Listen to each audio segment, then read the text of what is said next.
Splurge the God. 100 days. Yeah. Mark it up, mark it down. No matter what, still around. Moon is up. 100 days. I got it now. Mark it up, mark it down. No matter what, still around. Moon is up, sun is down. 100 days. I got it now. 100 days. 100 days. 100 days. 100 days. Moon is up, sun is down. 100 days. I got it now. Mark it up, mark it down. No matter what, still around. Moon is up, sun is down. 100 days. I got it now. Yeah. Took me a moment to decode the data. Spreading the sheet, I'm unloading the paper. I see you'll know that they owe me a favor. Say what you see, I got no indicator. Load up your G with the dopest of players. One more review, say no, see you later. And that's how my growth is so major. Yeah. It's 100x on my lifestyle. Moon land and satellite style. Crew dancing cause the new fans went 102 grand for my inside swag. Still do your research. Learn how it feel to be first. Cause the world's are turning into church. Yeah, learn to serve in every word. Yeah, 100x is you deserve. Yeah, 100x is doing words. Yeah, 100x is till the dirt. Yeah, 100x is what occurred. Since the creation of the internet, every industry has been turned upside down. Amazon changed retail. Uber changed transportation. YouTube changed video forever. With the invention of crypto, money is next. At the speed technology is growing, the future of money and securities are digital. 9 out of 10 millennials do not trust banks. The value of money relies on trust. Government debt is higher than it's ever been before. Central banks continue to print money. Fortunately, the world has a new solution. Experts predict in 7 years, 10% of the world's economy will be in crypto-based assets. Today, 1 billion people have access to the financial industry. Crypto is about empowering the other 6 billion people by banking the unbanked. Do not underestimate this. Do you wish you invested in Google, Amazon, or Netflix before anyone ever knew about them? $1,000 invested in Netflix turned to over $500,000. At Token Metrics, we help you find the next Netflix.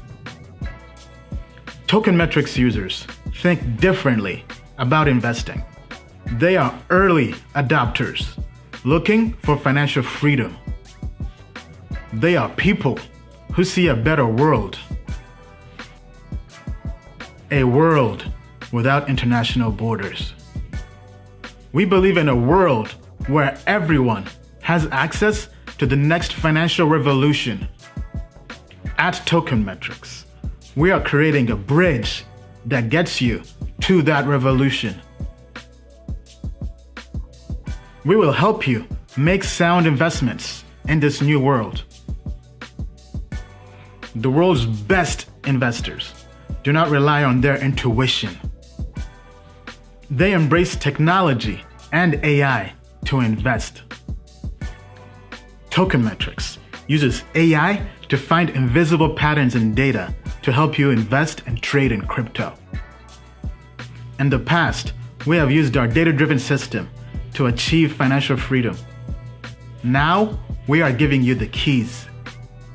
We created Token Metrics to be the only platform you'll ever need to make money in crypto.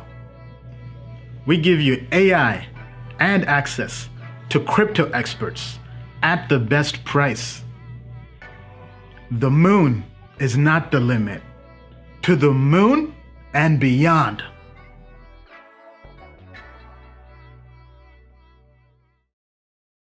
Disclaimer. Token Metrics Media LLC does not provide individually tailored investment advice and does not take a subscriber's or anyone's personal circumstance into consideration when discussing investments, nor is it registered as an investment advisor or broker-dealer in any jurisdiction. Information contained herein is not an offer or solicitation to buy, hold, or sell any security. The Token Metrics team has advised and invested in many blockchain companies. A complete list of their advisory roles and current holdings can be viewed here at tokenmetrics.com/disclosures. Oh man, crypto family, welcome to the show. I'm your host, Balina, Token Metrics Live. What a crazy week. Today, we'll cover GameStop, Wall Street bets, Elon Musk, Dogecoin, alt season, Ethereum to the moon. So many questions, idle finance. I mean, quite the show, quite the show. Stay tuned. Bill's also joining us. Hey, Bill, how are you? Ian, hi. Thanks for having me on the show. Oh man, Bill, what a crazy week. As we say, Oh my God. never a dull day in my crypto. God. But now it's bleeding over into equities. Never a dull day in equities. Oh my I mean, God. holy cow. Those guys are getting their introduction to the way things work in crypto for sure. Yeah, I mean, because went from GameStop, AMC to Dogecoin to Bitcoin to alt season. I think it's coming. I think the herd is coming. At this point, when they come, to the moon and beyond. Okay, so let's see who was first on the stream. First was Dragon Ball Crypto. What's up? What's up? Sammy, White Dance of Danny, Jan, Zen Rosie, Soy Frey. What's up? Avatar Nation, Noel, FN Based, Crypto Discover, Oscar, C Sharp. What's up? Eba, James, Thomas, Serial Entrepreneur, Dwight West, Kevin Green, Jason, Michael on Facebook. This is going out on Facebook, on Twitter, on Periscope, on YouTube as usual, and the podcast. Be sure to follow us. We have our social media links here on the site. We're on Twitter, YouTube, Instagram, even the podcast. You can get Token Metrics on the go, me and Bill on the go. All right, what's up, Zambia? J. Mateo, what's up, fam? Walk XX, Bitcoin Jesus, BTC Motivation. Oh, man. All right, be sure to smash the like button. It's going to be a hell of a show. This might be the craziest show ever, right? Plus, I'm kind of now back into degen. I know lots of people have been asking me to really go degen and start picking some low cap gems. And I think with the ones we've been covering, and we have a new low cap gem that is about to launch. It's not trading anywhere yet, not investing anywhere yet, but it could be launching next month or basically in Feb. So stay tuned. I'll cover this at the end of the stream. We have already shared this with the customers, giving them a heads up, but want to make sure our audience as well has a chance to go and do their own research. All right, so in terms of, if you have any questions during this show, go to menti.com. That's MENTI.com. Use the code 3363333. That's 3363333. Go there, ask your question. We'll keep questions open probably for about half an hour or so. And we'll go through and answer all your questions in crypto, right? And as usual, this is being brought to you by tokenmetrics.com, the best crypto investment research company in crypto, especially when it comes to altcoins. We are very, very bullish on the long tail of crypto. And one of the things we like to do is find undervalued projects using a data-driven approach, plus our quant grade, our AI and machine learning. And man, this week, it's been making a killing. Actually, pretty much I would say the last few months with Firm Network, Synthetics, recently P Network, Idle Finance, even One Inch Exchange. Oh man. We have not just quants or data-driven investing, we also do code reviews, right? And the most recent code reviews we had were projects like Idle Finance, which I mean, I've been doing a deep dive on that project. I'm getting even more bullish. I think that could be the one. I think that could be, because I was saying 10x. I mean, I think it could go even higher. But we'll talk about that during the course of the show. All right, so on the agenda for today, we've done shout outs. Bill with his legendary, at this point, legendary market update. We'll do question of the day, making the show very interactive, vibing with the audience. Then Crypto Showdown. We'll pick 3 coins that have been trending on Token Metrics. And Bill and I, and you guys as well, and girls, will share our case for each coin. Then we'll do crypto therapy, basically taking your questions and the AMA. All right. So once again, and by the way, special announcement. We've been expanding. At this point, Token Metrics, we have over 30 people on the team, about half full-time, half part-time. And we are looking to hire more machine learning engineers. So are you a machine learning all-star? Do you know Python? Do you know TensorFlow? Do you know deep learning models? Are you an expert? Basically, ideally, you'd have to be in grad school, I mean, you'd have to have a master's or PhD in computer science or machine learning. If you do, contact us. We want to talk to you. We want to interview you. Tokenmetrics.com/careers.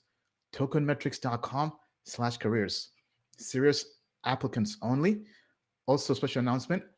As of last week, we actually hired a new customer support associate who was watching us on YouTube. So this actually does work. So we want to reach out to our community. This person has now joined the team. He's based in Florida. He joined the team full-time job with benefits. Okay. And the cool thing is it came from YouTube, right? So we figured might as well make a second announcement, right? So if you want to work with us, if you want to go to the moon and beyond in crypto with us, if you live and breathe crypto and you're a data scientist, computer engineer, or computer or machine learning engineer, go to our site and apply, okay? To the moon and beyond. All right, now time for Bill with the market update. Bill, take it away. Thanks, Ian. Let me just get it so I can see my PowerPoint. All right, here it comes. Can you see my screen? All right, let's start with Bitcoin. Now, the chart, not that interesting. Bitcoin's going sideways. In Elliott wave terms, we call it an A, B, C, D, E. That just means back and forth, back and forth, back and forth. Okay. Now, I'm sort of guessing that if this structure is right, 27K is theoretically possible. 25 to 27K is Michael Saylor's average price on the big purchases he's done that were announced via Twitter. So it might be interesting to see that level retested. Now, folks, there's a lot going on in the Bitcoin narrative, right? We know that the whole Robin Hood, horde is coming over and practically broke Coinbase and Kraken. Not practically, they did. So if these guys all ape into Bitcoin at once, the chart picture could change. Now, on the other hand, we understand that miners have shipped huge amounts of Bitcoin to exchanges to try to take advantage of all this Robin Hood style buying pressure. So maybe one cancels out the other. I think the real thing that's going to drive Bitcoin this week is the fact that for some crazy reason, hedge funds decided to get massively short Bitcoin futures. All right.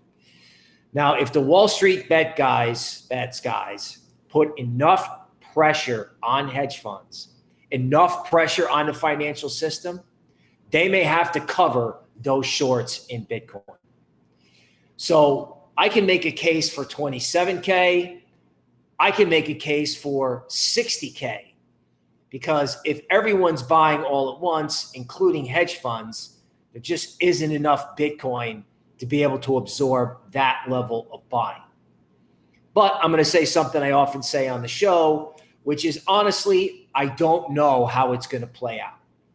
Bitcoin's going sideways. It's trading lower today. I'm sure miners are selling, trying to push it down. We'll see how it works out. Obviously, I would love to see all these hedge funds get squeezed out and see 50 or 60K. That said, I think if you're involved in this market, you want to have a little bit of money on the side just in case you see 27K. Okay. Now, let's talk about Ether. Again, very mixed emotions. Ethereum's like an athlete running on a treadmill uphill. It keeps pushing and pushing and pushing this 1400 level, this all-time high zone.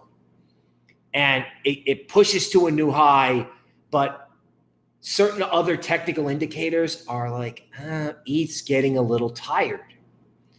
So the best case scenario for ETH, believe it or not, is that the runner actually gets to take a break, right? This sideways price action is not the worst thing in the world for ETH. As a matter of fact, it's pretty good.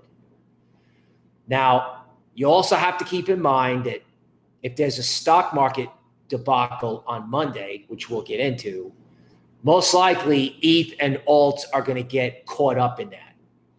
And there are enough chart signals here to indicate that, if ETH got flushed lower, it could be a hefty flush. So here's our takeaway on ETH. Have a little money on the side to take advantage of a dip if it comes. But no news is good news for ETH, all right? It's just building up the steam, having some Gatorade, getting ready for the next sprint, okay? Again, all eyes will be on stocks and the risk assets as a whole come Monday. Now, Sunday, January 31st, Ripple, right? The XRP army lives again thanks to Wall Street bets. Now, there's all kinds of talk about XRP's legal response to the government. So, of course, XRP was going to fight whatever the SEC put forward. Of course they were. As a matter of fact, anybody in crypto, regardless of what you think of XRP, you would hope that they would fight and actually cheer for them. Now, the government has a strong case. XRP pushed back. But, folks, there's a bigger point here, okay? Wall Street bets and these guys on Reddit, they got involved in XRP, not just because they think they can moon it, but because the government is putting pressure on XRP. In other words, these guys aren't just looking to make money anymore. These guys are looking to make a statement. And when you make a statement using XRP, something the government, is trying to basically sue out of existence, you are really doing something literally revolutionary. These guys are leading crypto investors and equity investors to take on the government, to take on a financial system that doesn't work for anybody. You're in crypto, you know that, or you're new to crypto. That's why you are new to crypto, right? The financial system, the central bank-driven charade is coming to an end.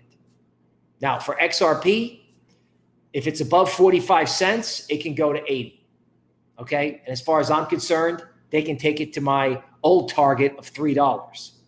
But let's stick with 45 cents, and if it's above that, it can go to 80. Now, let's talk Dogecoin. What is the case to hold Dogecoin? Here's what I will tell you. Dogecoin is like a piece of the sequel of the Declaration of Independence.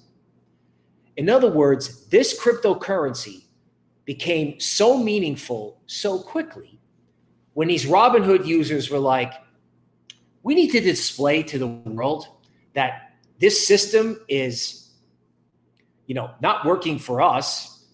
It's not really working for anybody.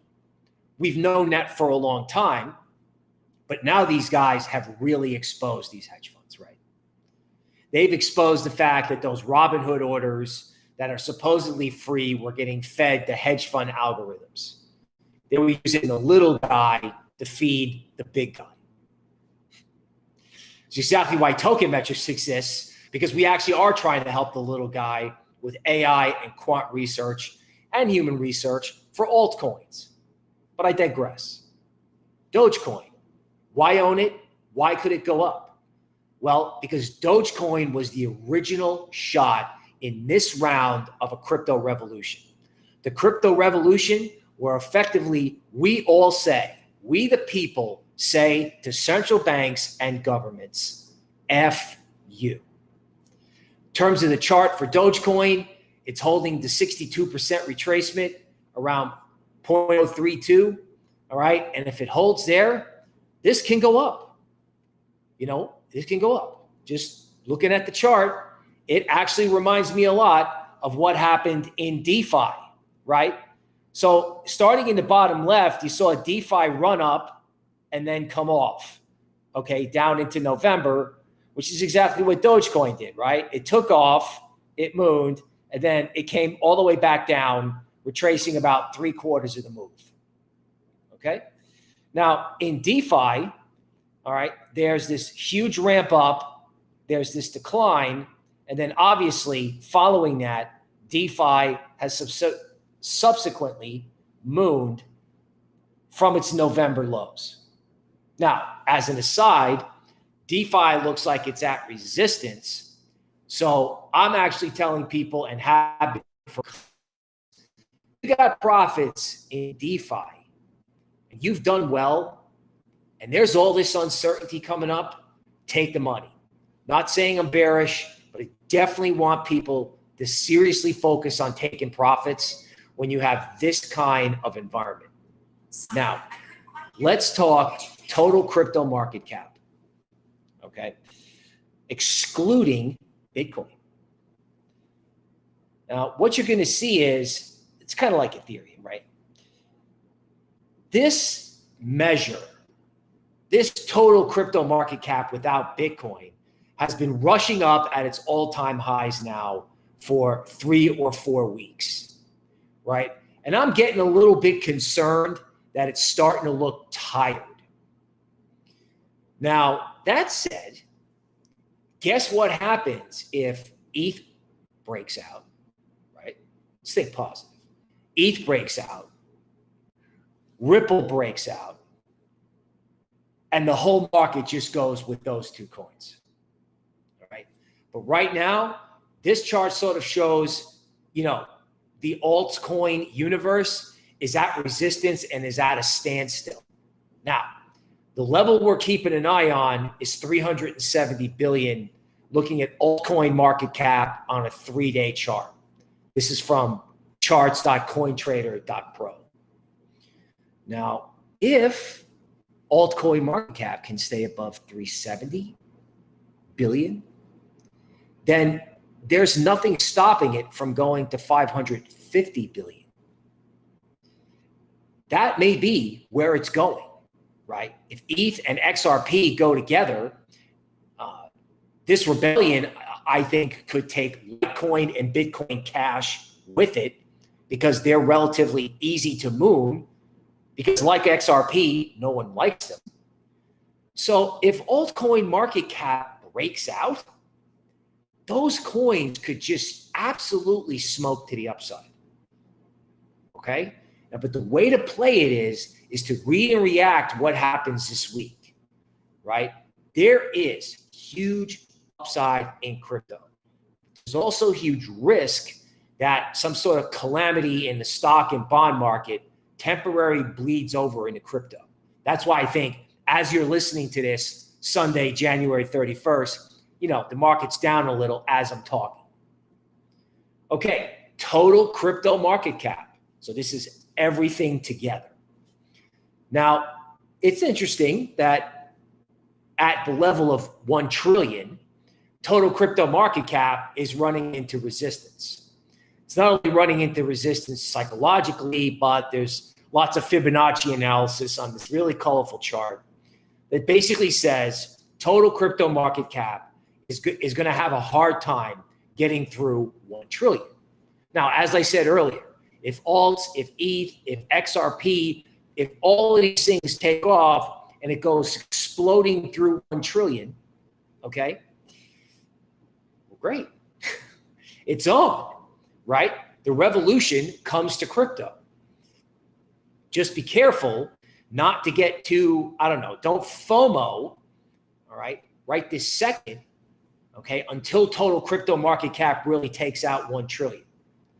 Now, headed into next week, we got to talk stocks, okay? Now, here's how we're going to do it. Wall Street Bets has taken short positions of hedge funds and mooned those stocks to such a degree that hedge funds are either going out of business or get destroyed with negative returns. Now, that can have some implications. You may have seen some work this week where politicians were commenting on this. Okay? Why are the politicians talking about it? Most likely because Janet Yellen called up Joe Biden, or the Fed is calling Janet Yellen and saying, hey, these guys, these hedge funds that are blowing up, they're leveraged. They borrow money from people to do these trades. So if you have a stock that you short at 7 because you think it's going to 0, and then that stock goes to 90, 250, 350, and maybe even 700, and you can't cover, and this happens across a wide range of hedge funds, right? We call them hedge fund hotels, right? All hedge funds have the same position. So check it out. If you lose on your shorts, what are you going to do to cover the losses? You're going to sell your winners, your long positions. Like this chart, S&P 500. The S&P 500 futures contract, and what's cool is it doesn't trade 27, but it opens on Sunday night after we get done talking. Okay. Now, why do you care? Well, if I was in a hedge fund, after they mooned XRP, I would have convened a meeting. I would have said, do we want to get caught in this? Do we want to be in a situation where our shorts moon and everyone else is selling the stocks that we own because everyone owns them? Do we want to get caught in this, or do we want to cover our shorts, some of our shorts, and sell some of our longs and reduce risk? Because it's not worth not having a job. Because make no mistake, people, GameStop at 350 meant somebody was out of business or out of a job. Okay, the stocks, the hedge fund hotels. What are the stocks that could get sold in mass if the Wall Street bets guys continue to ripple through the equity market system? No pun intended. Okay. And of course, that would be the FANG stocks, right? All of you big social media companies, Apple, Microsoft, etc., right? The big ones, the one everyone owns. Now, looking at this chart, you could argue that, Friday's time was it. That's it, right? However, if you look at some of the Gann work and some of the arrows on these charts, there have been times where FANG stocks have tried to go up through Gann lines, but then failed. When they fail, they can get hammered either for a couple of months or for a couple of days, weeks, like what happened in March. So I don't want to be like, oh my God. But let me tell you, folks, these stocks are vulnerable if Wall Street bets sort of shocks the system. Now, of course, we got to talk about GameStop, right? This is a 15-minute chart. It's really hard to chart a stock that goes from $4 to $400. The way I'm looking at this is if they can keep GameStop above 350, they can take it to 700. These things may happen in the pre-open trading session. I don't know. But I've seen some of the memes on Bet's Twitter, and they're coming after this thing on Monday. Silver. Silver is next, as we're told. Why is that important? Well, because every big bank on Wall Street is involved in suppressing the price of silver and gold. So's the Fed, so's the ECB, so's everybody. Because if everybody goes to take delivery of physical gold at once, there isn't enough physical gold to deliver to everyone who owns what I would call paper gold, a futures contract, an ETF, whatever, right?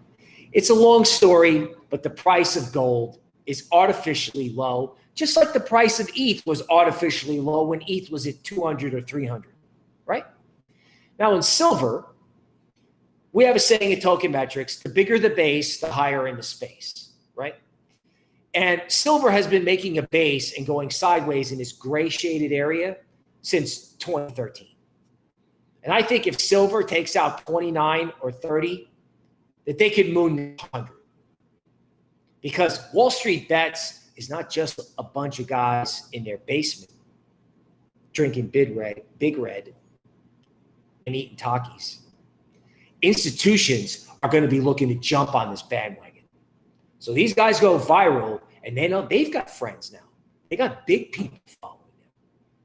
So there's a lot of big institutional players who have wanted to moon gold and silver for a decade. So this could happen. And I think this is the most likely thing to happen. All right. And that's the market update. Ian, back to you. All right. Thank you, Bill. That was amazing. Wow. What a week in crypto. What a week in equities. If you enjoyed the market update, be sure to smash the like button, subscribe, and join us at tokenmetrics.com. Because if you guys like this market update, we're planning on making this a daily market update just for customers when we launch Tokenmetrics TV.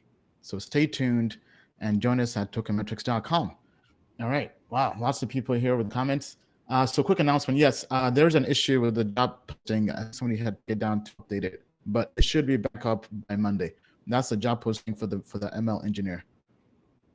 Okay. All right. So once again, we've been taking questions at Menti, MENTI.com. The code is 3363 333 3363 333. Okay. Time to go to the question of the day.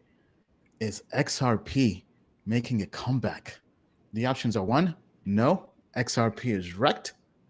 2, not sure. 3, yes, XRP will moon. All right. So, and I'll be honest, I'm actually surprised that XRP has been able to not get wrecked.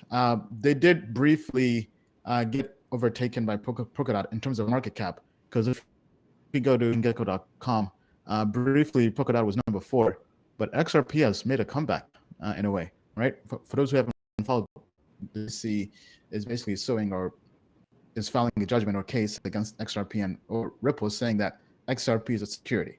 And this week, XRP basically posted publicly their response to the case. So I think this is going to be very big for crypto, because I think this could become a precedent in terms of what happens, because pretty much Ripple Labs has a lot of money. They can bankroll this and push the SEC to the brink.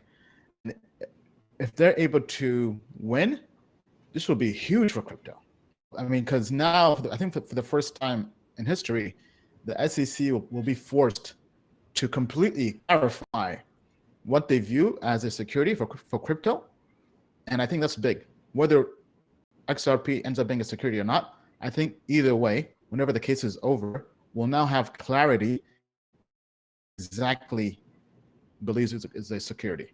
So with that being said, Bill, what's your take? What do you think about XRP? Do you think XRP is making a comeback? Are you not sure? Okay, I think XRP is making a comeback, and here's why. Nobody has been able to fight the government. Nobody has been willing. No one has been able. Okay, so the people who filed this lawsuit are a different group of people than those that have to prosecute it now.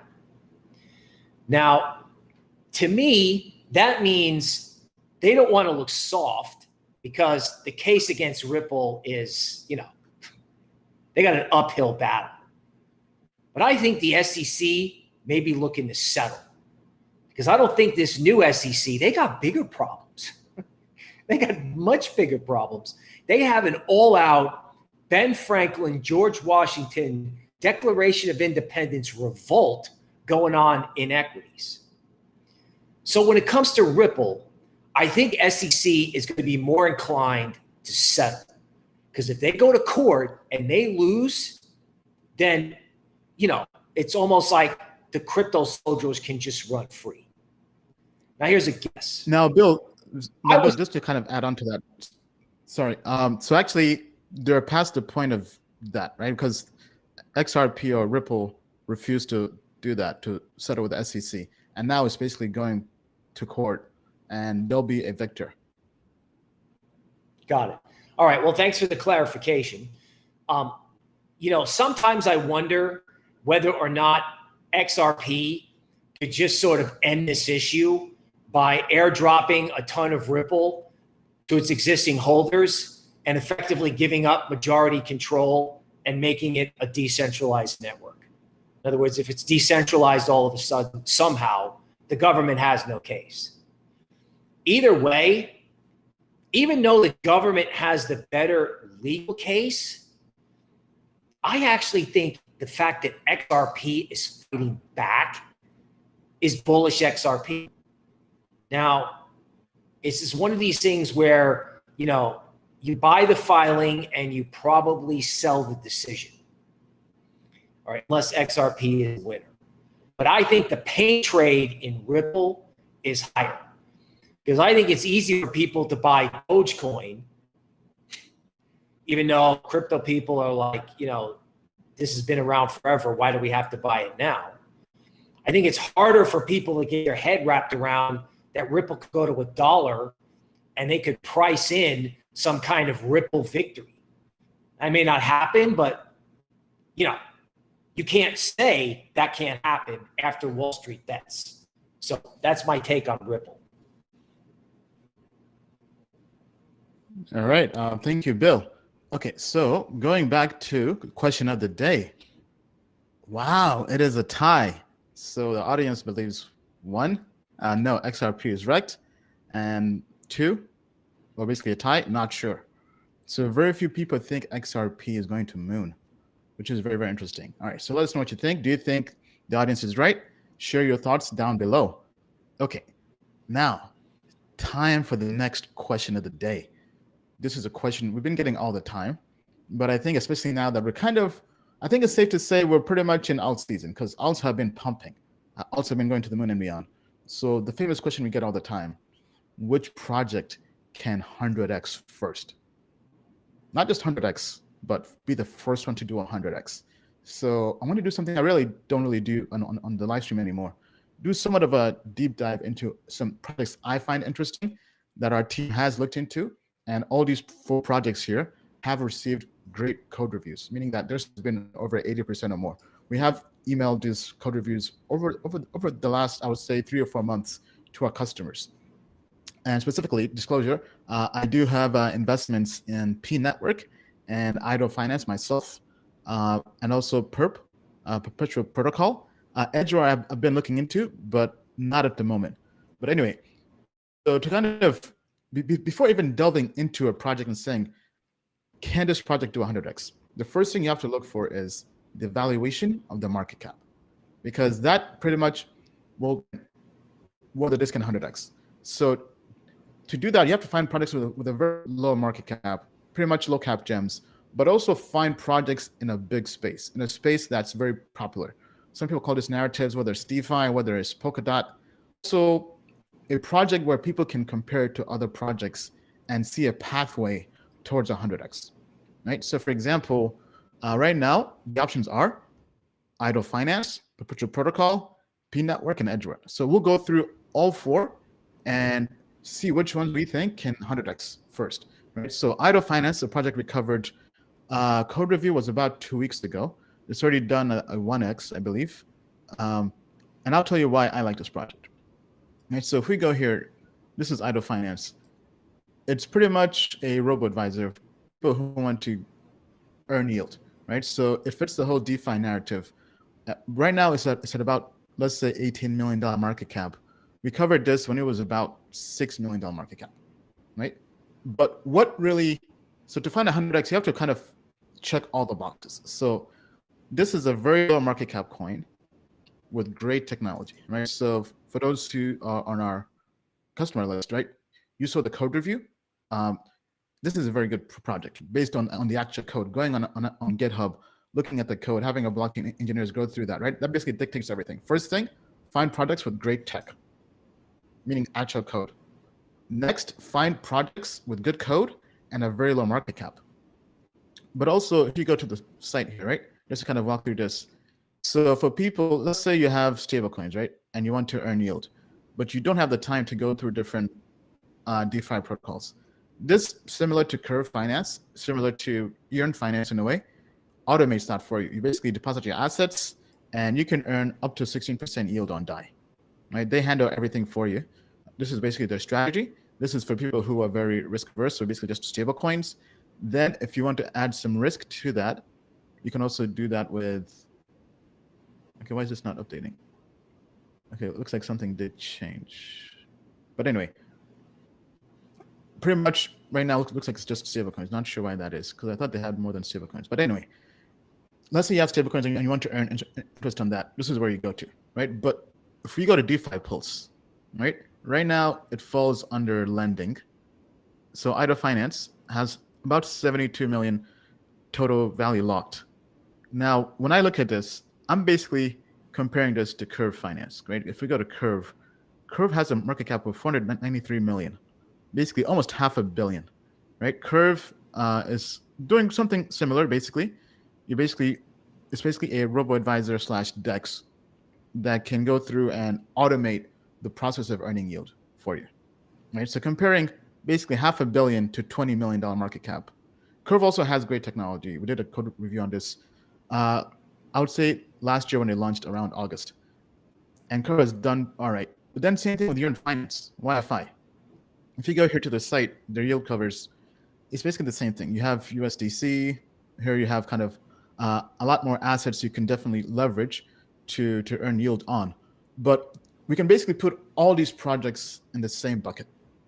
They might have a few different things here and there, but to me, they're basically all the same, right? So in a way, if you missed Yearn Finance, if you missed Curve Finance, I feel like idle finance could be your third option, right? Very low market cap, good tech, similar field.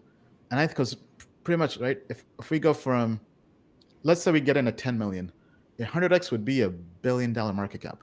So can idle finance get to $1 billion market cap? With Curve at $500 million pretty much, and with Yearn, where's Yearn? Oh, YFI, because YFI has gone to $1 billion. Now, honestly, 100x is tough, right? Honestly, because $1 billion even for idle finance, that's a lot. Yearn Finance has been to $1 billion market cap. Now, is idle finance going to surpass YFI? I don't see that anytime soon, but I can see idle going from, if we go back here, I can see it going from basically 20 million to 200 million, right? That's why on the last live stream I mentioned that I think this could 10x easily. So that's why this has, if anything, I wish I bought more. Then going back to the other projects, Perpetual Protocol. We also did a code review on this and sent this out last week to our customers. This is very, very interesting. It's basically DeFi, derivatives. In a way, you could say it's different, but it's similar to synthetics, right? I can't access this site in the States because they block it for Americans. But if we go here, yeah, this is pretty much an exchange. So I think this could really be the second coming of SNX. I do have SNX as well, synthetics. If we go to, right now, it's basically about 100 million market cap. So I think this could 10x. I think idle finance has a better chance of doing 100x purely because it has a lower market cap. But I think this is definitely a very interesting project. I'm also invested in this as well. Then the third one, P Network. Now this one, we've covered this probably for the last few months. And today it did pump. I'm not sure if it was a pump and dump or if there was some kind of news or announcement, but today it's up 73%. I think I got in when it was probably around 14 cents, I believe. Now this is basically doing cross-chain DeFi composability. It's basically cross-chain DeFi. Now, honestly, I think they can improve their website. I think they do a very bad job of trying to communicate what they're doing. And there's no white paper when I was looking through this, but the code is good. That's why we covered this. It is on Binance.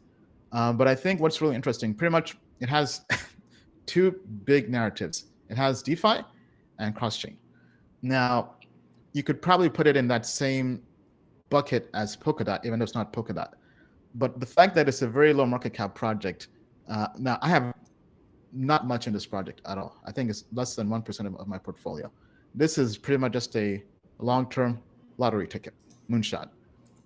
But I think definitely worth keeping an eye on. And if anything, I think for this to 100x, well, because I think we covered this when it was under 10 million market cap.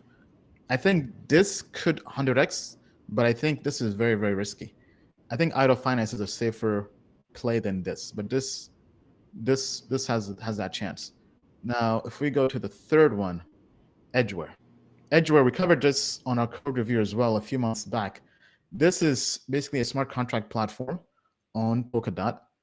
Right now, I've kind of been more of an ETH maximalist, but I've been doing more research into the Polkadot ecosystem. And this so far has been the only project, I think this and Polkastarter, which scored over 80% on a code review by our blockchain engineers. And I believe they're working on getting a parachain via the Polkadot parachain auction. But basically, smart contracts on Polkadot is big. But this has a higher market cap right now because it's already done a 10x. So if you got in then, I think this could easily 100x from the initial price, right? But if you get in now, because I could see this getting to $1 billion market cap because there's smart contract blockchain on Polkadot. Now, for perspective, Kusama is also basically Polkadot testnet. This is almost $1 billion market cap. Then there was a different parachain, Sora, which this one is a lot lower. This is about 50 million market cap, but it did like a 1000x because I think it was like a token airdrop. Where's the return? Okay, I guess it's not here. But I think Sora is very good. Honestly, into possibly investing, the only issue is on. I think it's Hotbit. That's why I've kind of been avoiding Polkadot, but I think it's time for me to dive in because if we go to markets here, yeah, it's on Hotbit, and I'm not the biggest fan of Hotbit. But yeah, those are the 4 projects. If I had to pick one, I think I would agree with the audience. I think Idle will 100x first, but obviously 100x is not guaranteed. It's still kind of a moonshot, but I think if we had to go through and say which one can 100x first from the current price as of today, I think Idle Finance. Perpetual Protocol, I think, could be big. One of our blockchain engineers really loves this a lot. He's a trader as well. Bill, any comments on these 4 projects we've covered? All right. Well, let me put my 2 cents in on 100xing. So one of the things I really like about Idle, if you can see my screen, is it looks like Idle went way up and then everyone gave up. We talk about these give up trades like right here. And then everybody sold the first rally right here. Oh my goodness, right? Everybody loved it and then everyone hated it and quit. Now, all the things that you said that make a coin 100x, of course, you should take Ian's word for it on all of it. The only thing I can add to it is that there can be a real emotional charge from people who loved it, gave up, started hating it, and then when their original idea that this thing could moon actually starts happening, they FOMO back in even harder, right? So this idea that somebody gave up on this means this can possibly go up as much as Ian was discussing. Now, when we look at P Network, right? Whoops. Here's what I think is happening in P Network. Again, this was such a colossal give up trade, right? This is PNT versus Tether, right? And what happened down here was that this thing came out, everybody liked it, and then it got smashed, okay? It actually pumped twice before it got killed, right? And now we're breaking some diagonal lines in this coin. And what's happening? Well, you got this huge, crazy, move from like, 50 cents to $1.50 or so the print tells you. Why is that? Well, one who loved it and then gave up on it. And then this one is love it, gave up, and then ignored it. They just blew it off. Guess what? Now they're back. They missed it. They ignored it. And now they're like, oh my God, I have to get in on it. So, what drives the type of FOMO like what we've seen in GameStop, right? If they take GameStop from $5 to $350 or $700, then the definition of what can 100x in crypto just changed. Now, in terms of our derivatives play, Perp, here's an idea. Perp does look like it's going to correct a little bit, I admit. But let me ask you something. What do you think of Wall Street after this week? What do you think about the idea that the only way anybody, and anybody is defined by retail and institutional, anyone's going to want to deal with anything financial unless it's decentralized, right? No one's going to want to be on a platform. No one's going to want to deal with a bank. No one's going to want to deal with anybody unless it's decentralized. Perp is decentralized derivatives, okay? And I was wondering, our blockchain engineer does like this. I was like, I wonder if this and SNX can become like the new version of like the equity derivatives or the derivatives units of banks like Goldman Sachs, JP Morgan, or Morgan Stanley, except they would be decentralized. Like, how big would the market cap be if this was a parallel or competing system or a winning system versus what those banks do? I mean, do banks and hedge funds have any friends in this world today? Is that going to change anytime soon? So I think Perp's got a really interesting story, and I think that can be way bigger than anyone thinks, especially after what happened this week. All right, and how about, did you cover that already? Did you say, what did you say? Edgware, EDG. It's a smart contract on Polkadot. Okay, apologies. Seems we're having. Let me see if I can call it up here. Okay, so people are saying PNT was a Telegram pump and dump. So definitely does explain, because anytime you see a coin go up like 100% in a day, something fishy is going on. It is big as an announcement, which I wasn't aware of, but it does make sense now. But anyway, either way, I still think it's a good low cap moonshot, but very, very risky.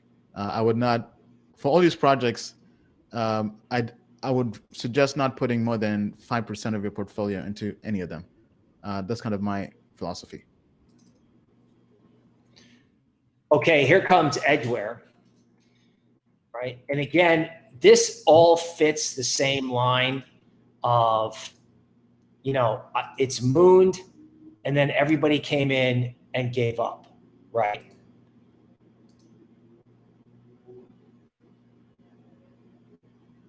Okay, so here's Edgware. Hopefully you can see it. Oh. Try it again.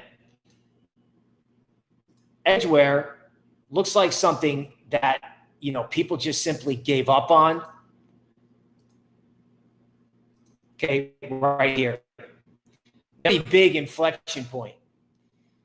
It's at the 62% retracement of its recent rally. Normally, when you have a crypto like this, you want to see it holding above that level. So I know people love the Polkadot story. The Polkadot FOMO to me is actually, it's unbelievable, right? It's like, I missed DeFi, or I missed, Ethereum, or I missed some of the degen coins, or I missed Bitcoin, and I am going to get the Polkadot trade right. I am not going to miss it. That's usually a recipe for things turning out bad. Now, I'm not saying there's anything wrong with Edgware. It doesn't look good. It doesn't look bad. It's definitely coming back. So that's good. But to really see this thing moon, I think it's got to be making new highs above where it is now on January 31st, right? If it continues to build and sort of slowly creep higher, that's where it can push for a broader moonshot. But it's got to prove that the bulls are in control. All right. Thank you, Bill. Okay, so let's go back to the question. So which project can 100x first? And the winner is, according to the audience vote, Edo Finance, followed by Perp, then PNet, then Edgware. All right, what you think? Is there any project we missed? Tell us down below. I see people are saying the API 3, linear finance, okay. XRP is always in the comments. InGen, okay. Ari says InGen is better than Perp. I've been hearing a lot about InGen, Injective Protocol. I believe we did do a code review on this, but we prefer Perp compared to InGen. But I have to kind of go back and look at it because they have been making moves, and I know it has been money. Actually, there was a comment here from, I think, Alpha Diallo. Let me see if I can find it because comments are going so fast. I think Alpha Diallo said he made 100K in profits from P Network. Oh, man, that's great. Congrats. We call that We just landed on the moon. a moon Lambo. Now the question is, and you cashed out, definitely take some profits. Take out at least your initial investment and then some. But if you're holding for the long term, definitely take out some initial. If it's a trade, then have your know or you take profits and get out. All right, but congrats, that's a big move. Okay, all right. On to the next section, Crypto Showdown. Crypto Showdown, go to menti.com, menti.com, use the code 333. That's 3363333. Lots of threes there. All right, top DeFi picks for Feb. All right, the options are Aave, Compound, and Uniswap. So let us know what you think. Bill, which projects so far out of these three do you think has the most upside based on TA? Okay, let's go to Aave. Let's start with that. You know, Aave went farther and faster than anyone thought, right? This thing went from I was looking at 150.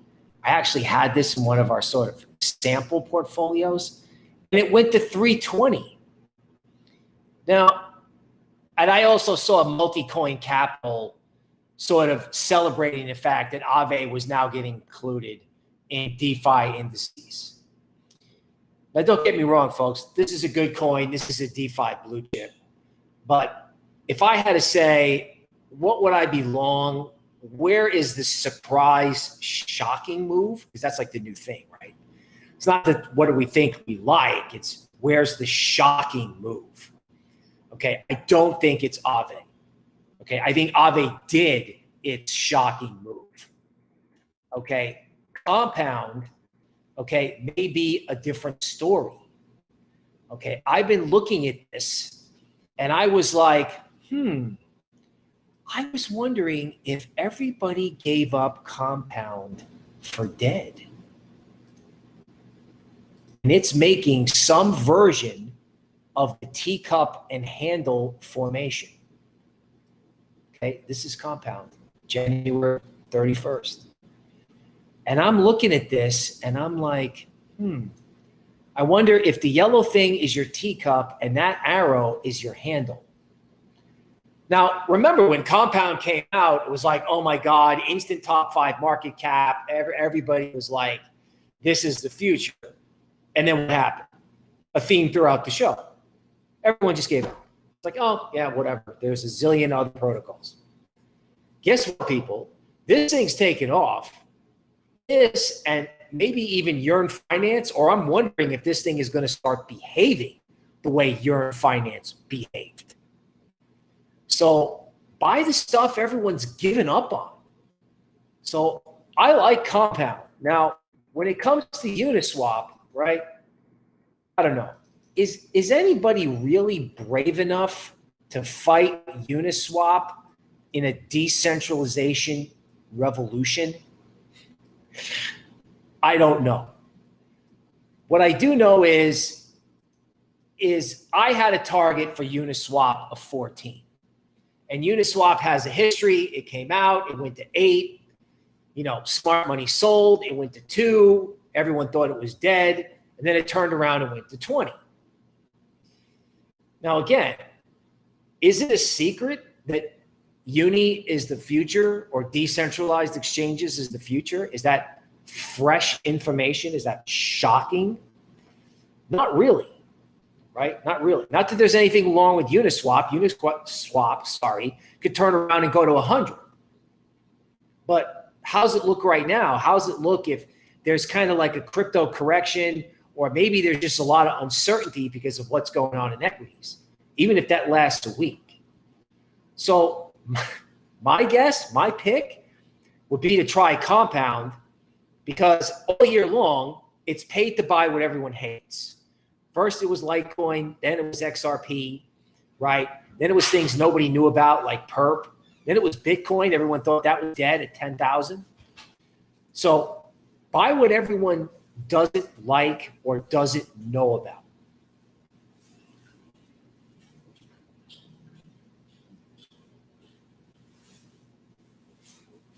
All right, so just kind of chime in there as well. So I'm very, very bullish on Uniswap. I do have the airdrop tokens I mentioned before. I'm not selling.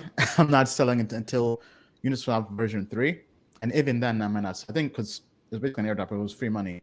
So, and I'm so bullish on this. This is pretty much the most popular dApp in all of crypto. This is the future of DeFi and crypto. So there's this article from Cointelegraph basically saying three reasons why Uniswap token hit a new all-time high above $15. This is actually pretty old, but the points are pretty much the same, right? And pretty much total value locked is on the rise. Then here, V3 rollout bolsters uni price. So version 3, I think, is kind of what's leading people to really FOMO into uni, right? I'm hearing lots of traders talk about it, but the main thing to know with V3 is it's going to be faster, less gas fees, if any. Let me see if I can get the actual detail and date here. So third generation in 2021. So it's coming sometime this year, between Q2 and Q3. So typically with big events like this, it's basically buy the rumor, sell the news, right? So seems most of the gains will be in Q1 and Q2, and Q3 people will have cashed out, especially the traders or speculators. But definitely, I think worth keeping an eye on. Then going back to the other topics. Okay, Compound has a lower market cap. Aave is definitely part of DeFi. So many projects are integrating into Aave, even Idle Finance, for example, and others. So Aave is definitely a DeFi gem. Our developers love it. All these projects are great from a purely development and code perspective. But I think if we had to pick one for this month, it's tough. Uniswap has been on the move a lot already. But I think Compound is more undervalued. But Compound has been stagnant. So if anything, I'm going to stick with Uniswap. Let's see what our audience chose. Oh, wow. A tie. So the audience believes Aave and Uniswap have the most potential for being the top DeFi picks in Feb. All right. Smash that like button if you like that.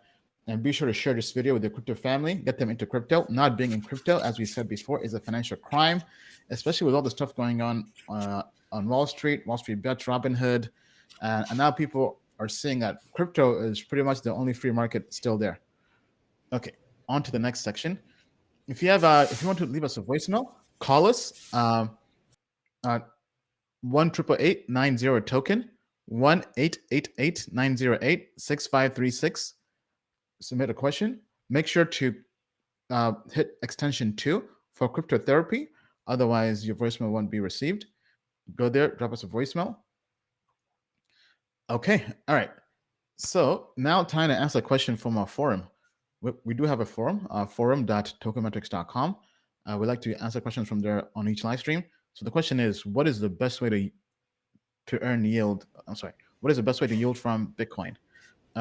Are there better options than Celsius, which is 6.2%? Okay, Bill, are you there? Is it just me or is there Yes. feedback? Okay. Yes. Can you hear me? Yes. Yeah. Okay. All right. So now, honestly, you guys know me. I'm team Ethereum all the way. I'm pretty much an Ethereum maximalist at this point. Not quite, but close. I'm like 90% of the way there. But I did come across this interesting project called Badger DAO, which has been pretty popular. And now this is basically bringing DeFi and yield farming to Bitcoin. Now, we've not done a code review on this, so look into this with risk, do your own research, right? But I did find it very interesting. Let me actually go back to their homepage. It's badger.finance, right? And it's basically saying a DAO dedicated to building products and infrastructure to bring Bitcoin to DeFi, right? So you're asking for Bitcoin. Bill, do you hear that? There's some kind of person moving in the background. I'm not sure if it's just me or if there's a ghost. Okay, anyway, sorry guys. The perks of doing live streams live. But anyway, it's a DAO dedicated to building products for Bitcoin and DeFi, which goes back to my comments on the last live stream. I mean, if Bitcoin and DeFi, or if Bitcoin becomes just a token on the Ethereum blockchain, whether it's through Wrap Bitcoin or RenBTC or SBTC or whatever, I mean, I think in the future, a couple years down the road, Bitcoin will just be a token on the Ethereum blockchain, which is crazy. I know the Bitcoin maxis don't like hearing that, but if people are getting more value transferring their Bitcoin onto the Ethereum blockchain, how can you not be bullish on Ethereum long term, right? But anyway, let's go back to what they have here.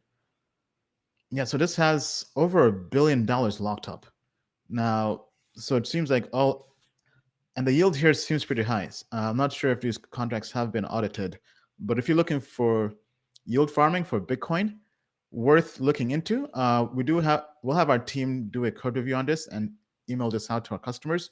We send out weekly code reviews, typically about 5 projects every Tuesday via the newsletter to our customers. So we have Andy on our team looking into this. So we'll let you know if this is legit. But I mean, I think if you're a DGen, look into this, but make sure you're protected. Don't put more than, I mean, for something like this, probably don't put more than 5% of your portfolio into this. And even then, try to get cover or insurance if you can through Nexus Mutual. Not sure if this is available for insurance, but basically, don't be reckless. Even though it's DGen, don't be reckless. But that's the best I know in terms of Bitcoin. Let's see what the audience has to say here. Anybody with any other ideas? Okay. Walker Lamer is saying Blockstack over Badger. Well, I think Blockstack is a blockchain. Like Stacks 2.0 is different. Also with any other comments regarding Bitcoin DeFi? Actually, Curve Finance could also be an option. If we go to Curve, Curve.fi, because if we come here, do they have? Yeah, so there's RenBTC, WBTC. So I would say if you have Bitcoin, look into those options. I know Diego loves Bitcoin. Diego, our business partner, loves that Ren and the whole Ren ecosystem. So I would look into RenBTC, which basically allowing Bitcoin onto the Ethereum blockchain, and look into WBTC. So that there's definitely options available, but there's also more risk of smart contract risk of getting hacked and all that stuff. So look into it, do your research. Bill, any comments on any of that? Well, I think you pretty much covered it. I was interested in Badger because it's easy to meme, right? Because we're in that kind of world. I'm looking at the 4-hour chart on January 31st. It looks like, this weekend's pump, or the pump over the last couple of days, has kind of run out of steam. But I do think that these type of coins have potential, particularly if you look at the way they can be marketed. I know that sounds crazy. It's fundamentals, TA, and dare I say it, but memeability. So if they can meme it and they can pump it, You got to take it seriously, particularly if it has either a decent chart or a decent fundamental case. All right. Thank you, Bill. Okay. All right. Let's actually take a chance to answer some questions in the chat, because we have lots of super chats here. So they've been going so fast. This has been the most watched live stream ever. So thank you, everybody. We call that Moon Lambo. We just landed on the moon. Keep on smashing the like buttons. Shout out to Alpha Diallo making 100K profit on PNT Network. Love hearing their stories. Okay, let me see. If we missed your super chat, we apologize. The comments are just going so fast. Not sure it can show all the super chats. Okay, all right. Let me see if I can find one. Okay. Crypto Secret Circle.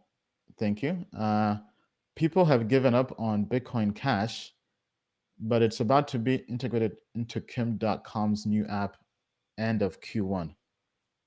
BCH will take off. I love token metrics. Okay. Bill, could you maybe pull up Bitcoin Cash? Certainly, I'd be happy to. So the interesting thing about Bitcoin Cash, other than the fact that no one likes it, is that Bitcoin Cash is a part of what I am going to start calling the possibility of, like, I don't know, dare I say it, but could I call it like the Bitcoin rebellion, right? In other words, if you were Wall Street Bets, right, and you wanted to just take the crypto world by storm. So this is Bitcoin Cash, say, on a 3-day chart. Let's just say you wanted to just make an impact, but you weren't big enough to move Bitcoin itself. Well, what would you do? Well, you would just go to another part of the Bitcoin ecosystem, particularly something maybe like Bitcoin Cash, where there was like a rebellious, controversial figure at the head of it, Roger Ver, and you would take it and you would just moon it. Because again, this is on PayPal, okay, Coinbase. If Bitcoin is going to 250K, like some people think, where do you think a peer-to-peer payment system like Bitcoin Cash is going to go, right? And they've done nothing but sell this thing during January. Nothing but sell this thing all the way down to the 62% retracement of the recent rally back from September. So when the 62% line holds, it's bullish. And frankly, Bitcoin took out its all-time high and then some. ETH went to its all-time high. I don't see why Bitcoin Cash can't trade back at 1,500. I mean, it only takes one tweet or one post from these Wall Street Bet guys to say, hey, let's jump in Bitcoin Cash and Litecoin. It's basically a different version of Bitcoin, except we can just moon it, and everyone's short it and no one likes it. It's right up their alley. So that's my 2 cents on Bitcoin Cash. A real sleeper. All right. Thank you, Bill. Okay. All right. Now, time to get to the AMA. Let me just... Okay. All right. So first question, the most voted question on by the audience. What is the potential of the derivatives market in crypto? Is it worth looking at synthetics competitors, putting stocks on the blockchain like Mirror Protocol and UMA? Thanks. Yes. So we think this is huge. So Brad, one of our new blockchain engineers, he's very bullish on this. That's why recently we covered the project Perpetual Protocol. It's basically in the same space. And we think that has a lot of potential. That's why I invested about 2 weeks ago. Bill, were you also in that one too? I think, were you trading that, or was it? No? No, I was in synthetics. Synthetics, like, all right. But yeah, I mean, I think this is a big space, right? So synthetics, I have Perp, I have UMA. We looked into decent project. It did pretty well late last year, around August, when Coinbase added it. But one project we covered recently, this was the most recent code review. Well, actually, we did the initial investment report / code review. But there's a second code review coming to our customers this coming week. But last week we did send this out. I think it was Wednesday or Thursday to our customers. It's called Charm Finance. Worth keeping an eye on this. This has not launched yet. So earlier in the show, I mentioned I would share a few projects we're bullish on that haven't launched yet. This is one of them. Just Google this, Charm Finance, creating liquidity for the centralized options. Now, this space is huge because if we go to DeFi pools, right, Synthetics has almost $2 billion locked up. Right now, so we think this is next. We think this is DeFi 2.0. And imagine being able to ride the DeFi 2.0 wave, but also finding a project with great technology, great code that launches with a low market cap. That's how you get the 10x and possible 100x. So we're still doing the full code review on this, but definitely worth keeping an eye on this project called Charm Finance. Let me see if there's more information on this. But basically, they have a very innovative way with how they handle their options. But anyway, stay tuned for the code review. We'll be emailing that out. Then let me see what else. In terms of other competitors, if we go over here, we did look into Octus a while back in August actually, but this hasn't really moved much to my knowledge. But we do think this is a big space, and definitely we think you should have at least one investment in this space, whether it's SNX, whether it's something with more potential for explosive growth like Charm Finance or Perp. Definitely a big space. Bill, your thoughts? Well, I'm looking at UMA, right? I mean, it's obvious that this theme of crypto being able to capitalize and allow people to trade, I don't know what you want to call them, tokenized derivatives, where people can trade stocks and not necessarily, I don't know, they may have to deal with slippage, but at least they won't be getting fed to some sort of hedge fund algorithm. So the idea of tokenized equities, I actually think one day there's going to be more volume in Tesla on blockchains than there is at the stock exchanges one day. Okay. UMA is a pick where I think it can go from 10 to 14 because I don't think this theme is fully traded. Like everyone went after synthetics. They started to go after perp. Okay. I was looking at UMA. I was looking at Band.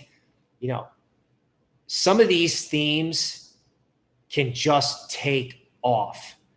And there's going to be a whole new group of winners. Like I said, DeFi 2.0 now includes derivatives. It now includes trading. It literally means replacing the functions of Wall Street. And I don't think they can stop it. As a matter of fact, the public at large might welcome it. It's not just some intellectual crypto curiosity anymore for gearheads. People, the people, right? As in we the people, they want it, okay? And the crypto market is poised to give it to them. Okay, thank you, Bill. So actually, I was able to pull up one of the code, I would say, investment reports we put out recently on Charm Finance to our customers, just to kind of give you guys a preview on the research we're working on and trying to just offer more value to our customers, especially finding projects early on, projects that aren't even trading yet, because we have been getting lots of requests to cover those projects that haven't been traded anywhere, right? So this is Charm Finance. If you're a customer, you should have received this email. Just kind of, it's about 4 or 5 pages on this project. This is kind of, let me see.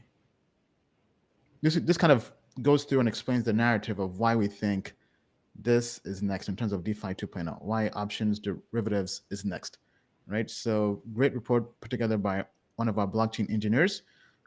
We'll be doing the follow-up to this, the official code review, going through the code on GitHub once we have all that.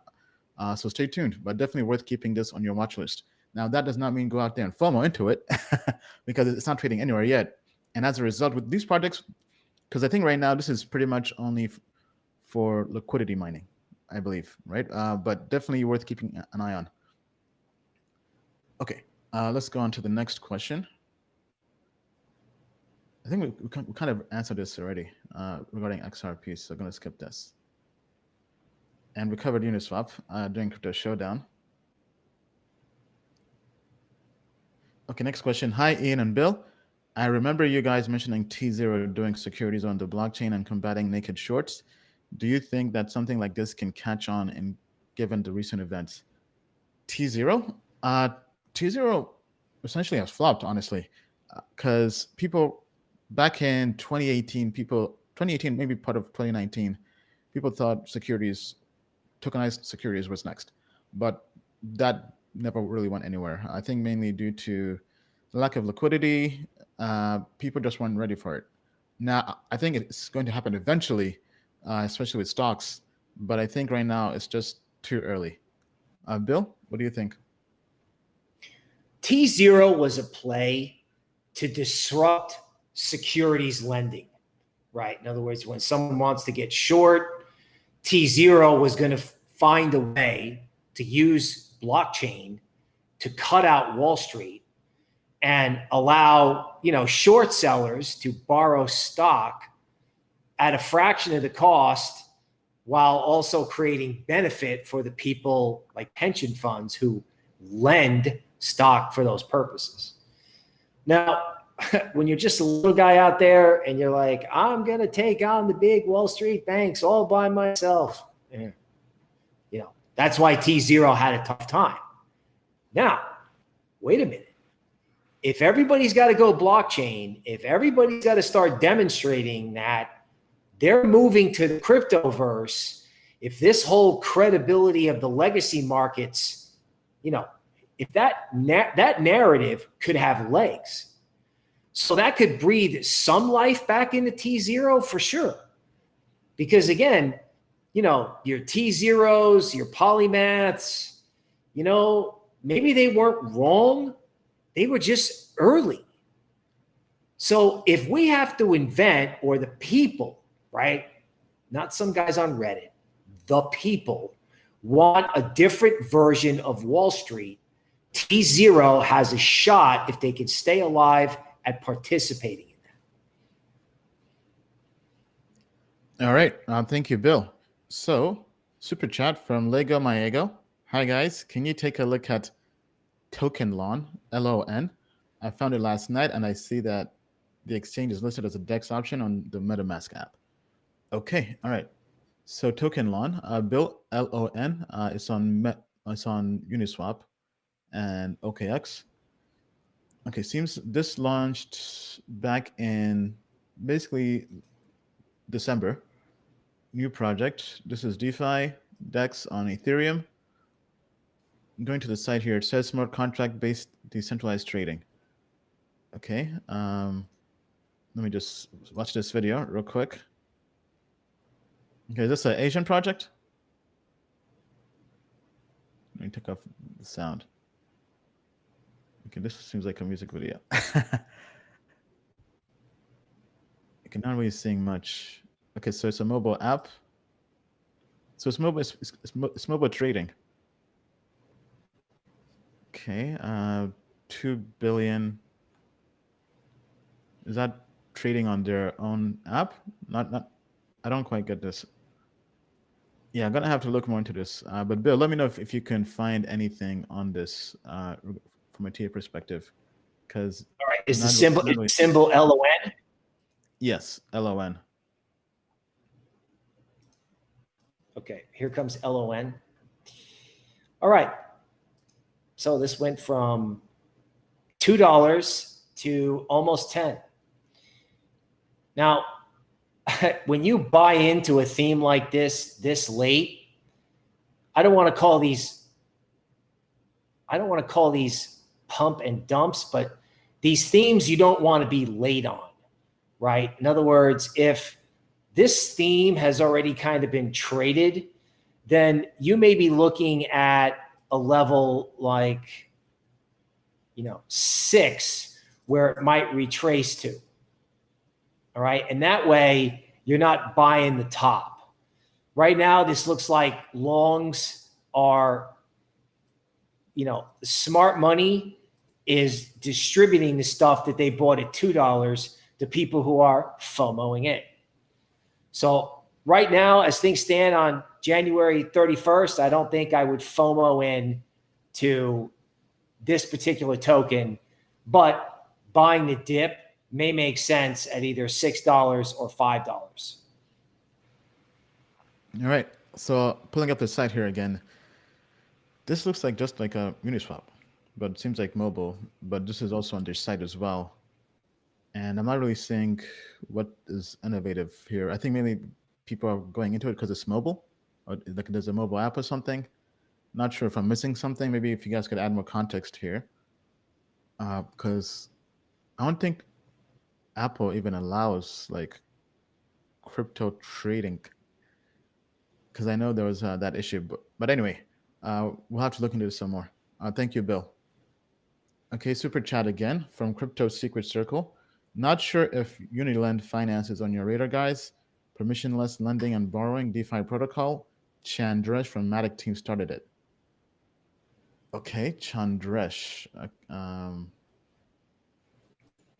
Unilend Finance. Let's look into that.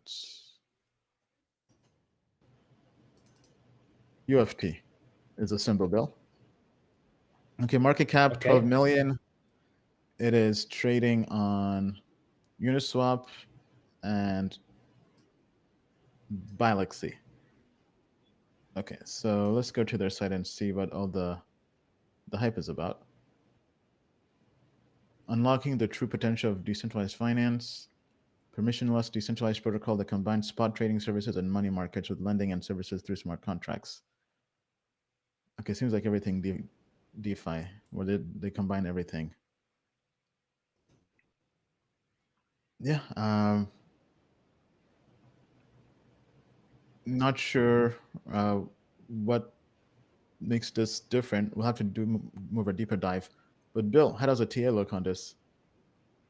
Okay, let me bring it up. So I've got it here versus the dollar, and I've got it versus wrapped ETH. Both are kind of interesting. So this is Unilend, right, versus wrapped ETH. It's more or less a daily chart, okay? January 31st. And obviously, because ETH exploded, it looks like, you know, this sort of got killed and everyone had to give up on it. Remember earlier how I was saying ETH may be getting a little tired and needs a break? Well, I'm wondering if there's anything special about this token, whether or not it can make like a comeback based on its own merit if ETH falls into a range or just has to take a vacation and chill out. Now, this is Unilend on CoinTrader, okay? I do think this picture is interesting because there was hype when it came out, right? And then it seems to fall apart. And what I want to see is exactly what's happening is that it seems to be holding the 62% retracement of its most recent up move. It's very interesting. So Unilend, you know, I can't tell on the chart whether it's growing rate fundamentally, but it looks like buyers are showing up in this, and it's wrecked versus ETH. So if ETH chills out, this is a candidate to go up. All right. Thank you, Bill.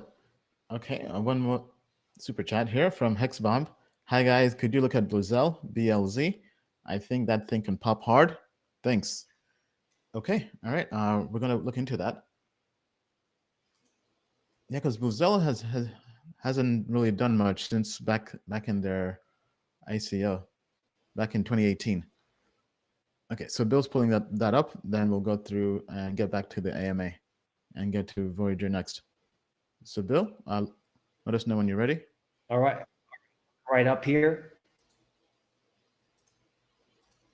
Okay, so BLZ. Really interesting formation that they're making here. Let's see if we can go to a weekly. You know, my inclination here is that when people love it and then they hate it and then they love it again, those type of rallies can be powerful and have legs. So right now, it looks like this coin is making like a triangular formation, right? This is actually a daily chart. And we appreciate you putting up with us, to draw it. But with this, right, they crushed it. Clearly right here, for me, that's the give up when it makes a new low. Like everybody just threw in a towel. Everyone's back in now, and this may be coiling for another move. So if you like it and you can be patient, I don't see any reason why in a generally bullish market, this can't take out the old high near 18 cents. Okay. All right. Thank you, Bill. Also putting that up here on Token Metrics. So yeah, it seems the models had it going all the way up. Actually, no. Had it going all the way up to about 17 cents, then coming back down and kind of going sideways at around 11 cents. So let's see how that pans out. Okay. All right. Now back to the AMA. So next question, thoughts on Voyager. All right. This has been one of the hottest, I would say, investments this month. It's been doing very, very well. So let's pull this up. Let me also see if we can pull this up here on Token Metrics, because I know this was one of the highest rated tokens on our site for the quant grade. Okay, all right. Let me actually switch to, was it quarterly? Yeah. So pretty much it's been highly rated for the last week or so. And this price has shot up. Oh man. It went from about 16 cents to 285. And the price prediction thinks it can go all the way up until 362. So, and it's currently trading on Binance and Uniswap. Bill, what does the TA show you? Okay, let me get you a better picture here. Coming right up. When it comes to stuff like this, it feels like this is one of these tokens that you don't mess with it. Right? If you get in the way of something that's moving like this in Voyager, right? Voyager token. Now, on one hand, this could be smart money kind of letting it go, but it could also be like volume building on the moves. So in the past, when you've seen big volume, Voyager has chilled out. So if you've missed this, it's not the end of the world, right? You may actually get some sideways action in order to get involved. However, if Token Metrics' AI continues to rate this highly, you may not get an extended dip period. So this is a 4-hour chart, January 31st, Sunday. So there may be, 4 or 5 days of range trading in this, particularly if crypto itself slumps or gets choppy. But this does look like a buy the dip candidate, right? Especially if our rankings are there. All right. Thank you, Bill. All right. Next question for the Token Metrics AMA. And if you're enjoying the live stream, be sure to smash the like button, subscribe, share this video with all your friends. This has been the most watched live stream. And towards the end of the show, I'll share another project that's also not trading. So we already shared Charm Finance. But we have one other project. We shared this customer back in December at code reviews. And this is not trading yet, but it's going to be trading soon. And I think this has potential. I'm planning to buy this project. So stay tuned towards the end of the show. We'll cover this. But anyway, next question. I keep seeing people comparing the current time period to the roaring 20s. Do you see a multi-year bear across all equities / assets, similar to the Great Depression after this bull run? Bill, what do you think about that? Wow, a philosophical question. I think I see a lot of people living in tents under bridges. So that doesn't feel like the roaring 20s to me, even though it may feel like the roaring 20s in crypto. Now, can equities or the dollar or the bond market, I don't know. Can there be an unforeseen black swan event in those markets? Maybe. Okay. Central banks aren't just going to roll over and play dead and let a calamity like what happened in 1929 unfold. Okay. That said,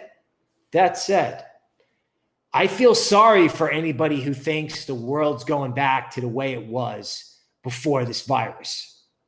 Okay. You could have geopolitical tensions. Americans want to fight with each other at multiple levels, rich versus poor, red versus blue, Wall Street bets versus hedge funds.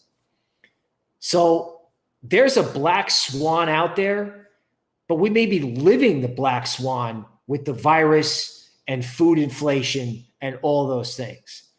So I don't think it's a repeat of the roaring 20s followed by a depression, but I do think unforeseen, shocking things are going to continue to happen on a regular basis.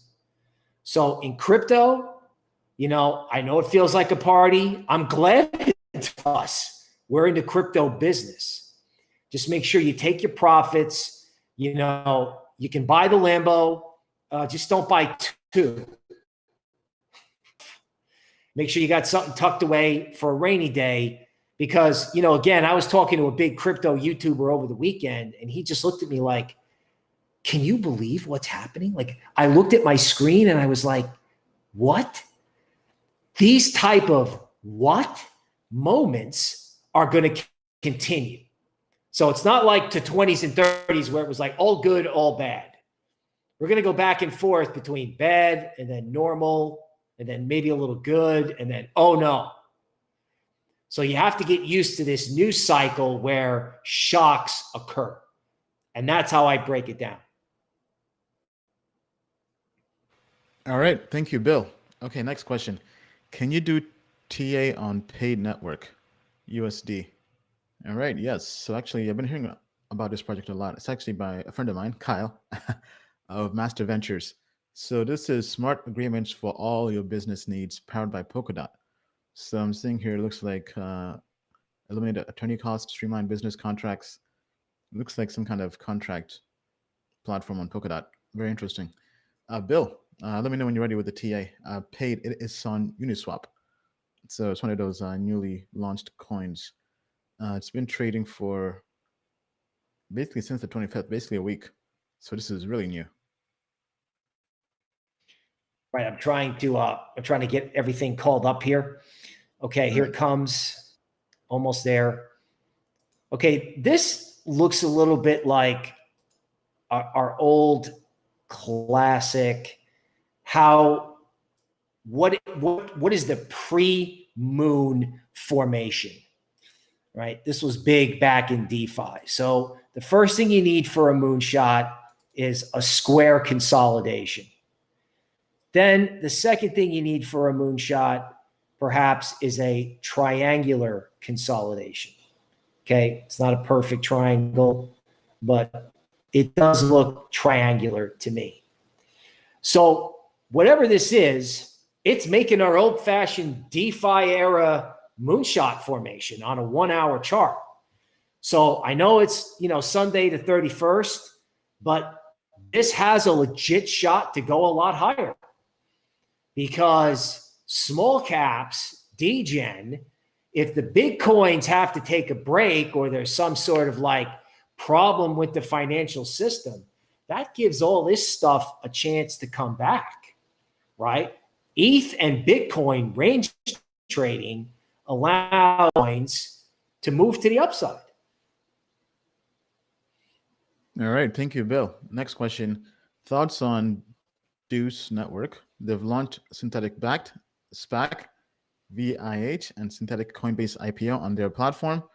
CoinGecko also has it as the smallest synth project. Thanks. Yeah, so I didn't see this on CoinGecko. I did see Deuce Finance. Not sure if you mean the same. Okay, yeah, I think you mean Deuce Finance. DEUS, it's currently trading on Uniswap. It's been trading for basically since September. And market cap is currently 12 million. Okay, looking into this, let's see. Next generation asset tokenization. Transpose any digitally verifiable asset securely onto the blockchain. Okay, so basically derivatives like stocks and commodities directly on the Ethereum blockchain. Okay. Okay. How do we use this? Just give me 1 second, Bill. Problem. Okay, so I see here we can swap ETH and let's do. Okay, Coinbase. Yeah, we understand futures trading. Okay, so they have Coinbase IPO futures, which is interesting, and they have backed SPAC futures. Okay, not sure if this is on our list to do a code review on, but we'll definitely add it. Bill, go ahead. Okay, here it comes. Okay, so I have DEUS. Is that the right symbol? Yes, okay, DEUS. Looking at a 12-hour chart. So check it out. Look at the two arrows in the bottom left-hand corner. A ton of volume. People sold this. They gave up. When this thing went up, everybody was like, okay, you know what? It went from 1 to 2. I'm out. Thanks. And then check it out over here in the bottom right. Yeah, there's been some volume, but it doesn't look like everyone's coming back yet. Now, this is due for some kind of correction. This probably was a little bit emotional lately, but I think people gave up on this, right? And if they haven't come back, it's just one of these things where it can kind of build on itself. Now, again, some sort of correction is in order, but all the people that sold on the left, it doesn't look like they've all come back on the right. So, I think this is interesting. All right, thank you, Bill. Yeah, definitely. Just actually send this to our developer to also look into. Okay, all right. Let's get back to the AMA. Okay, when do you anticipate the bull market will end? I think we've kind of shared this before, but we think this is going to be a long bull market. I think definitely the whole year. That's kind of because pretty much if we go based on the last Bitcoin halving or every Bitcoin halving, the bull run typically lasts twice as long as the prior, but the returns are not as high, right? So that's why I think the bull run could last a couple of years, meaning 2 years easily. But I think for sure this year, I think from here all the way till the end of the year, we're going to be in a big, massive bull run. Now's the time to start investing in crypto, making money. As we say, not being in crypto is a financial crime at this point. In DeFi, and then DeFi 2.0 is about to start. So now is really the time to be in crypto. Bill?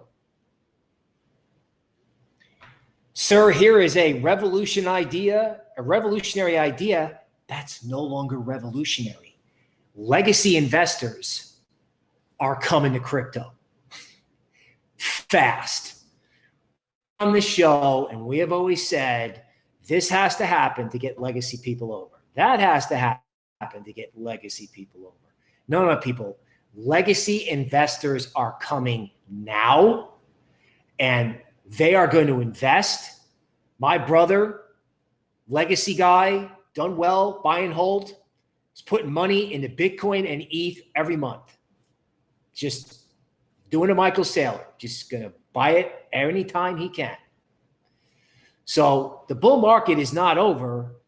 The real question is, and I think it's going to be challenging to figure out, like, what coins you need to be in.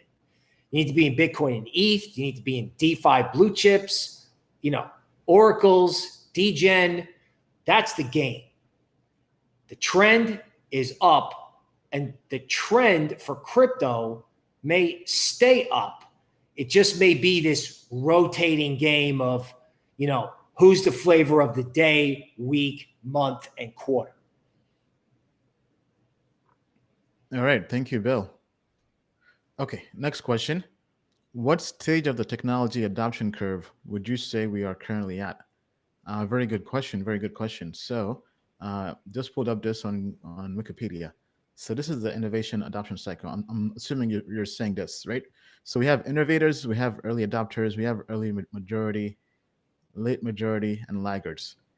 I think this can be somewhat subjective, but I think we're definitely past innovators. I think right now we're at early majority, because I feel like innovators was basically when Bitcoin launched back in 2013, Mt. Gox. Then 2017, the last bull run was with the whole ICO bubble. I think that was early adopters, and then we go to early majority. I think this is now people are actually using cryptocurrencies with DeFi, with applications like Uniswap, wanting to exchange. So I think right now I would say we're in the early majority. Bill, what do you think? I agree. I think it's not only the early majority for individuals, but it's early majority for institutions, right? Brown, Harvard, Yale endowments been buying Bitcoin for years. Michael Saylor, he's going to buy. He just doesn't care. He's just going to buy, right? And this reminds me a lot of what happened when people really discovered stocks in the 90s. It took them like 3 or 4 years after the 87 crash to really get that there was a monster bull run happening. And I think post 2018 crash, because again, reading speed, right? People are getting it, right? They're getting it fast. That's the small guy and the big guy.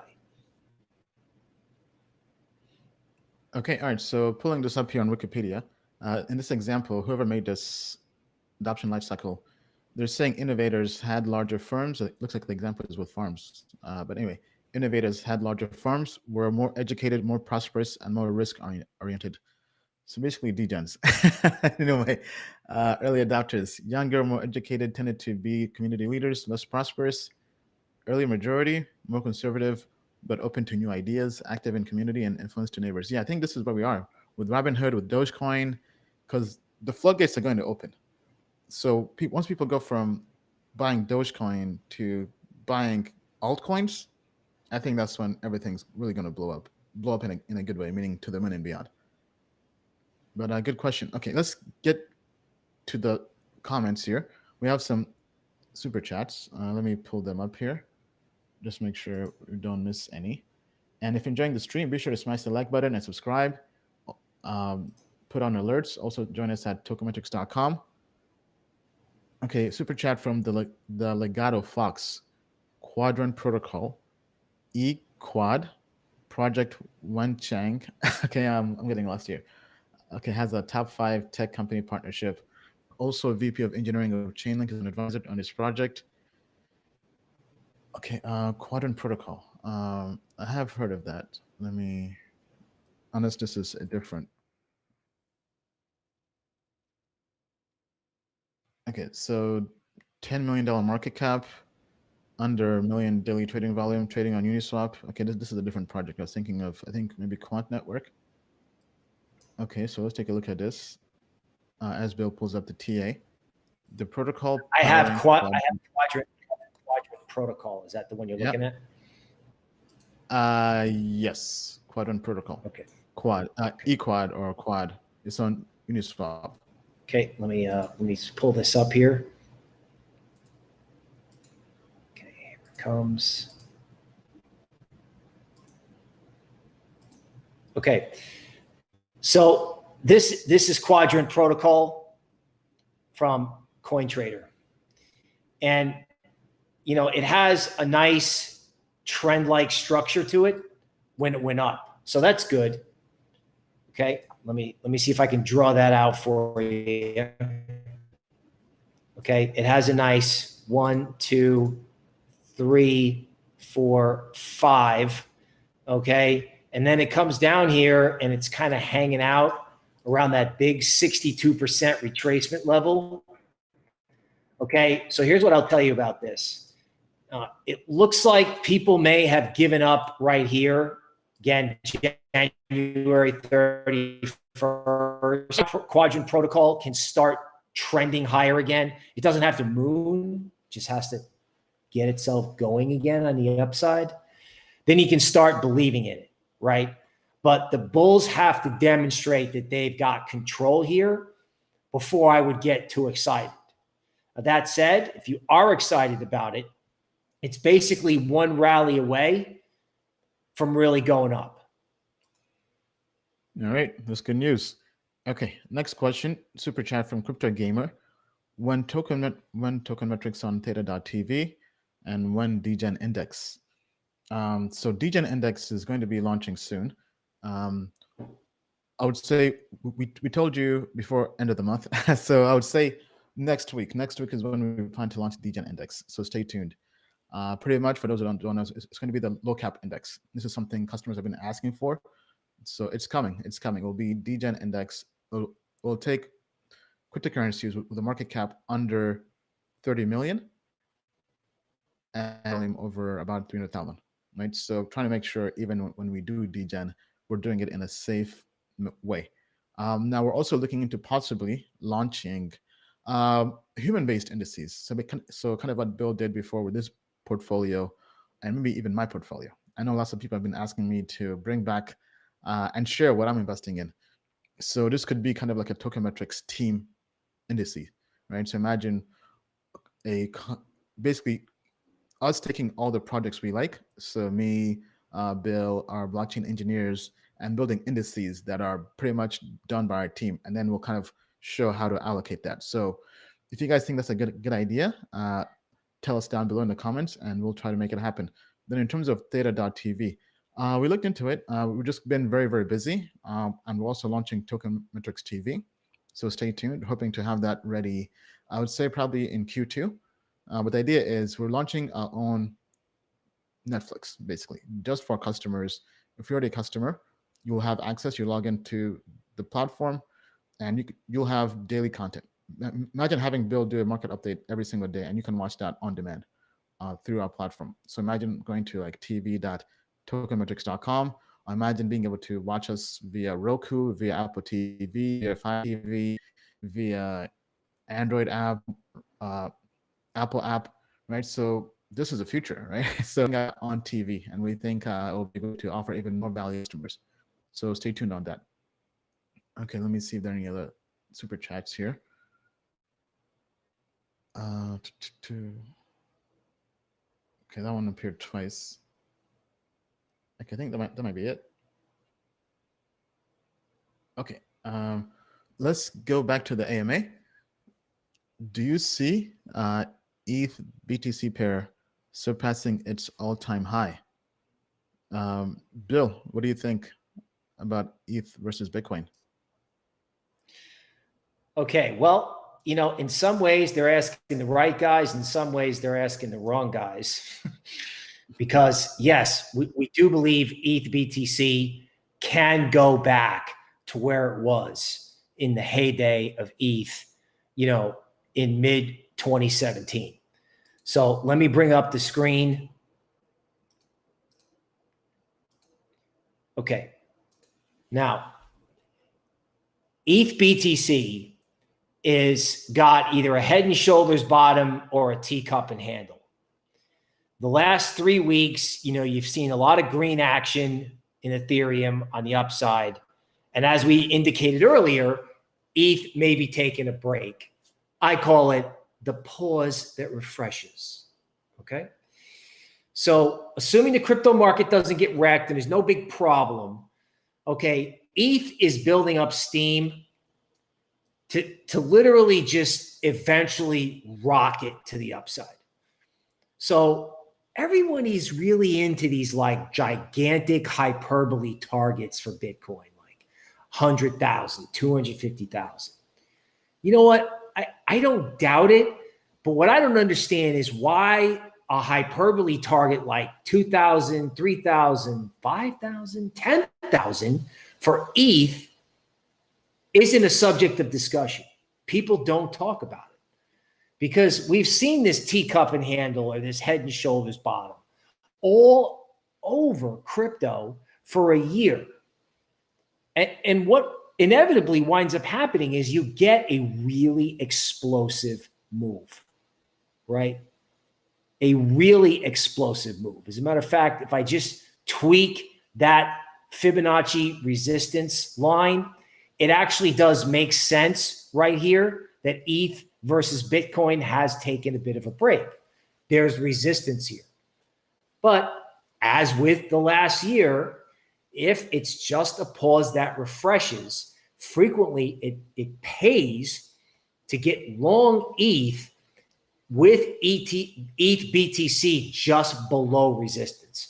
I don't know if that's today, this week, or next week, because again, this is a 2-week chart, actually.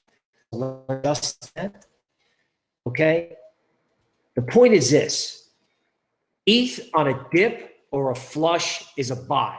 It's a buy outright. It's a buy versus Bitcoin. ETH is going to 2,000, 5,000, or 10,000, wherever it has to be to just really surpass Bitcoin in terms of like the percentage gains that it has. There's just more upside, I think, in ETH long term. That's not just a view, that's charts. That's just charts alone. That doesn't even mention the fact that, you know, this practically is ETH maximalist TV. Very true, very true. All right, thank you, Bill. I mean, because Ethereum is the future. Because the best way I've been able to simplify it is Bitcoin, while great, is digital gold. Ethereum is Web3. It's the next internet. Because just think about this. Everything on DeFi is happening on Ethereum. Yes, some stuff maybe eventually will happen on Polkadot. But right now, everything, the next internet is happening on Ethereum. And I think that's huge. Okay, next question. What are your thoughts on the insurance sector in crypto? Okay, good question. One of the projects we did cover a while back, if we go to DeFi Pulse, is Nexus Mutual here. So I think the biggest competitors or the biggest projects right now is Nexus Mutual. Nexus Mutual, if I pull this up on CoinGecko, NXM is the symbol. It's already top 100 market cap. Market cap is 330. But the trading volume is not so good. This is actually very interesting. One of the few projects in DeFi with KYC, because when you sign up, you have to go through a KYC process. The company is based in England. I think maybe due to regulations over there, they're kind of playing it very, very safe, being in DeFi and insurance. But I think this is necessary because there's so much risk in crypto and DeFi, and being able to protect whatever crypto you're holding or you're farming, you want to make sure you're covered, right? So being able to cover that with smart contract insurance is huge, right? So this is one, I've looked into it. The tech is good. The code review on this came out late last year. We sent this to our customers. It's very, very, very good project, but it's not blown up yet.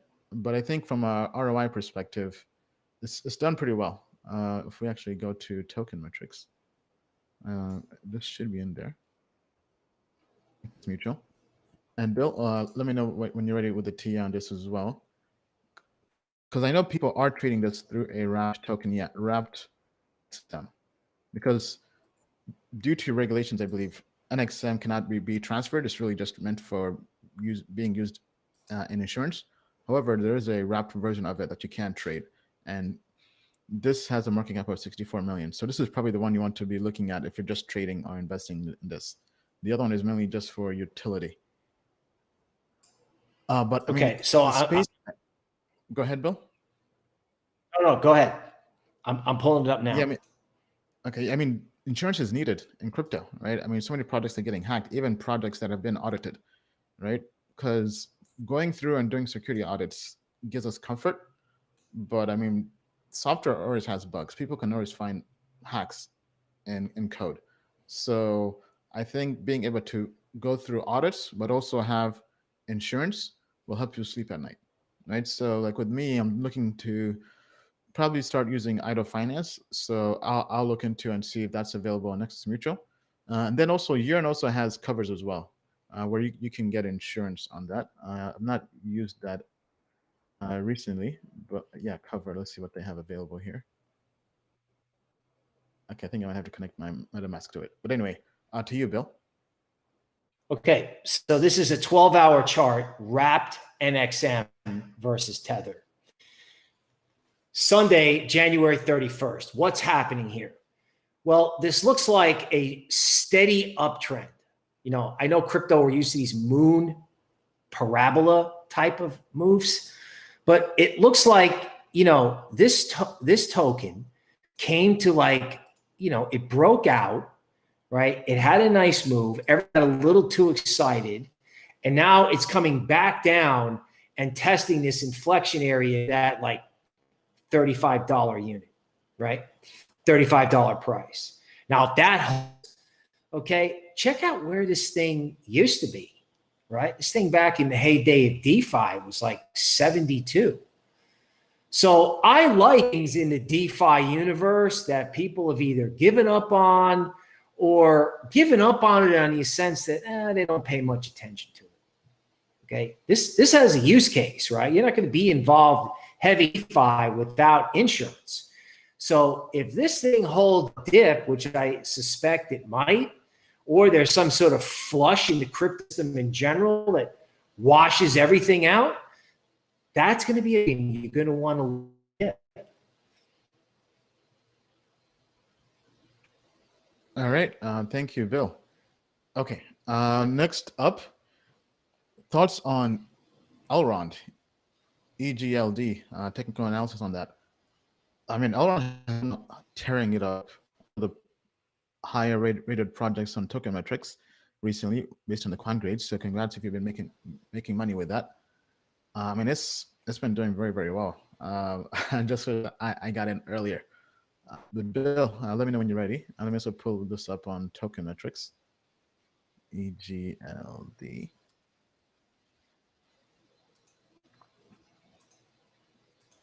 Okay. Yeah, because I recall meeting the founder back in, yeah, because the grade has been, actually, let me switch to quarterly. Yeah, grade has been pretty consistent here. It's gone all the way from base 730 back in November. It's basically done almost a 10x to $63. So it's been doing very, very well. Now, I know there's been some news. I think, was it mobile wallets? Maybe somebody who has Elrond can share. But yeah, Bill, let me know when you're ready. And you can. All right. I think, you know, Elrond is running into sellers near 70. I think the eventual upside target of this is probably 78. And that's maybe where you take your money, particularly since this thing has, you know, been on an absolute rocket ship. Now, if it gets crazy, I can make a case for Elrond to go to 100, right? So it may be a situation where if it's got enough juice to take out 70, it's got the juice to go to 100. Because this type of, these black and red lines, that's been how I've been charting, you know, Bitcoin and all these parabolic, you know, cryptocurrencies, right? So look, I'm not going to fade what's on token metrics. You shouldn't either. This is a highly ranked token. The chart says it can go to 100. Believe it. All right, I like that. Yeah, so question for our audience. Do you think Elrond has the juice to go to 100? Let us know down below in the comments. Peter Perry says Elrond to $2,000. Okay, all right. We got a super chat here from James. Thoughts on Uniswap token? How high can it go? Okay, I mean, very, very bullish on Uniswap. We think this is, I mean, the most used application in all of DeFi. Because if we go here to DeFi pulls, as Bill pulls up TA on that, if we go to DEXs, Uniswap is in the lead.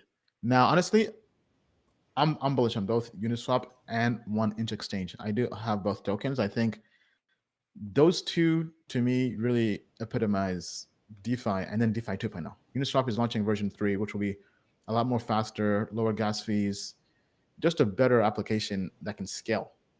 So I think that's gonna be a game changer when that launches. And then if you also add in 1inch Exchange, which they don't really compete, but they're in the same space, right? Because 1inch Exchange, you can also use Uniswap. So I'm not selling my Uni tokens anytime soon. To me, that's a long-term play. I think Uniswap right now has been hovering around top 20 market cap. I think that can go top 10. I mean, maybe even top 5, because if you're just looking at pure utility, it's a very, I mean, it's the future of crypto and DeFi. People will be trading on Uniswap more so than they do Coinbase. I mean, unless there's SEC regulation that comes in and just shuts down the party, right? I think Uniswap is just going to crush it. So very, very bullish on that long term. Bill? Okay, the answer to how high can Uniswap go, the short answer is 30. Okay, so one of the things that I've seen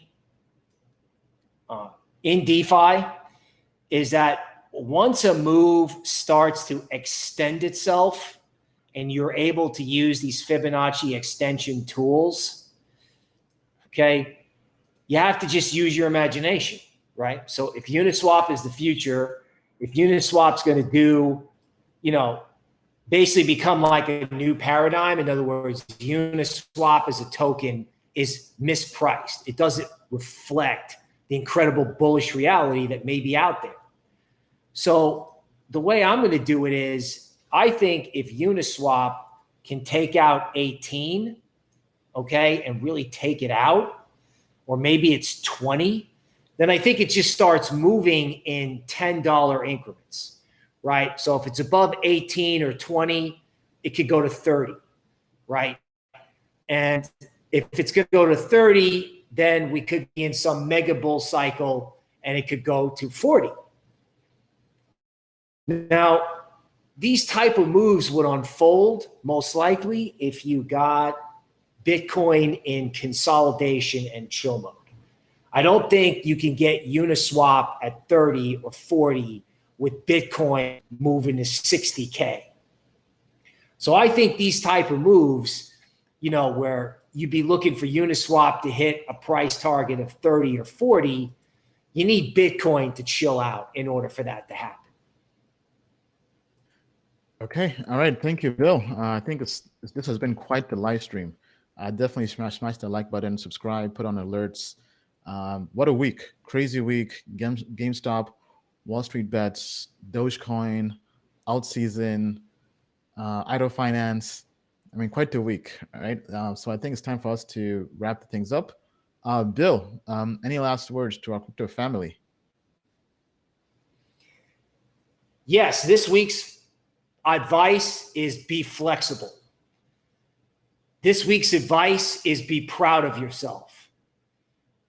You declared you made your declaration of independence the day you joined crypto, whether that's yesterday, a month ago, a year ago, 5 years ago. Congratulations to you for seeing what everyone is now seeing. Now, as the turmoil sort of unfolds, be prepared for anything. If there's a big flush to 27K, be ready. If Bitcoin and all the rest of the market is just going to absolutely moon, be ready. Always be ready. That's the advice for this week. All right. Thank you, Bill. Okay. You'd like to say? We just landed on the moon in a Lambo. All right. Time for overtime. Taking pictures with the zoom. What's up, everybody? Okay, thank you all for watching. Mickey Rose says, hi, Ian. Did you know Helium has changed their token model and are having a halving in August this year? Super bullish. Yeah, with the Helium improvement proposal, they did change their token supply. So now it's finite, which is good. So they'll be having not live streams. They'll be having halvings, kind of like Bitcoin, which is going to help with the token economics. So definitely very, very bullish. that's a long-term play for me. I'm just mining it, as you guys can see with my antenna over there. And yeah, long-term money. Okay. Ian, was the token you say at the end term finance? Actually, no. Okay, so first of all, thank you all for tuning in. Record-breaking live stream, most viewed live stream ever on the Token Metrics channel. If you're watching this on my personal channel, Diary of a Made Man, or Facebook or Twitter, definitely make sure you subscribe to the Token Metrics YouTube channel, youtube.com/tokenmetrics, because we have pretty much daily videos. And so if you like watching the live streams, we also take clips and post them on the channel so you can watch them very, very quickly. And I definitely make sure you join us over there. So the two projects we covered, because lots of our customers have been saying, hey, cover more projects that aren't trading yet. Kind of like back in the old days in 2017 with ICOs. So the projects we covered today, we've already shared these with the customers in the private group, and also with code reviews and emails. But the first one is Charm Finance. Now, the code review on this is not fully finished, so don't go out there and get wrecked because it's not trading anywhere yet, but definitely worth keeping an eye on it. I did share the newsletter we sent out to our customers. Let me see if I can pull that up again. So we're basically ramping up our content now to our customers, and we plan to start doing a daily newsletter. So Bill's market analysis, code reviews, and kind of like our watch list of projects we find interesting or worth keeping an eye on, to give you that heads up, right? So this is the report we shared last week on Charm Finance. Then we'll be sharing also the full code review on this, right? If it scores well, worth looking into, right? So let me just kind of read the introduction here so you guys know what it's about. Charm Finance is a decentralized options protocol aimed at providing on-chain liquidity for any options market. We think this is going to be a big space, right? Deribit processed 14.5 billion in BTC options just this month, compared to processing 57 billion in all of 2020. So this space is about to blow up.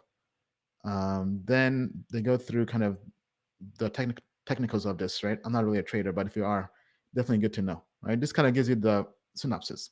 So if you like this, definitely make sure you join us at tokenmetrics.com. Now, this is not trading yet. We do cover that. Where is that?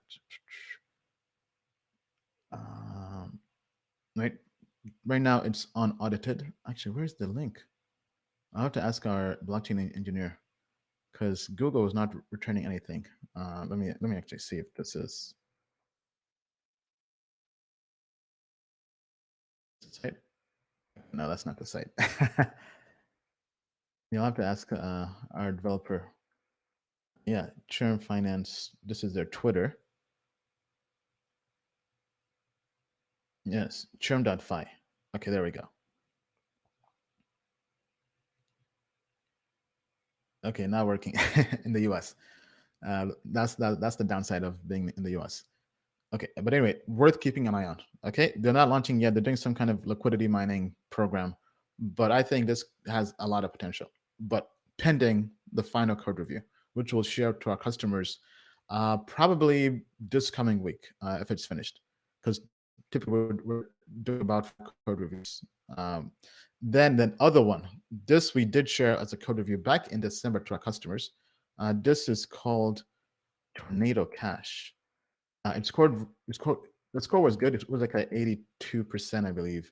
But I think for privacy, I think this has lots of potential depending on the version, right? For those who don't know, Tornado Cash is basically a mixer on Ethereum, a fully decentralized protocol for private transactions on Ethereum, right? A token, a governance token. That's why we're keeping an eye on this. And there was a proposal. I'm not sure if I don't think it's gone through yet. Just give me 1 second here. I'm doing this on the fly. But basically, this lets you anonymize your crypto or ETH. Obviously, this is it's in the gray area. Let's just leave it at that. But the technology, very, very good. right? And where's their medium?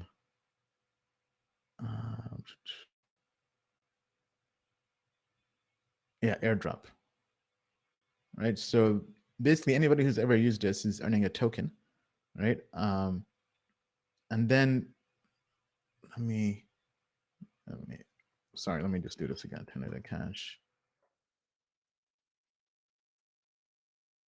Yes. So they're basically doing a governance proposal to launch or unlock the tokens, right? So the airdrop already happened retroactively to all users, and now the community has to basically stake or lock up their tokens and vote on when they should remove the lockup and make the tokens transferable, right? So right now I'm watching this like a hawk. I'm in the Telegram groups. My plan for this, honestly, because yeah, here we go, right? This is the resting schedule. So if we go in terms of, I think if this can launch with a market cap under 10 million, I'm getting in. I mean, ideally under $1 million, right? But I think this could go, I think easily 50 million, 100 million, maybe possible. But anyway, my target for this would be a 10x easily, assuming people don't just FOMO into it, you know. But maybe putting this on YouTube might make it FOMO too much, because privacy projects, because we have Monero, which is 19th in market cap, but this is not quite like Monero. But the technology is very, very good. So I'm trying to see what would be a similar project. Verge is also privacy. Market cap for this is 250 million. Yeah, I think this can get to possibly 100 million market cap. I would say 50 to 100 million market cap is reasonable, right? It's not like moodish, but it's reasonable. So we do plan to do a follow-up report on this. But I mean, the technology is good.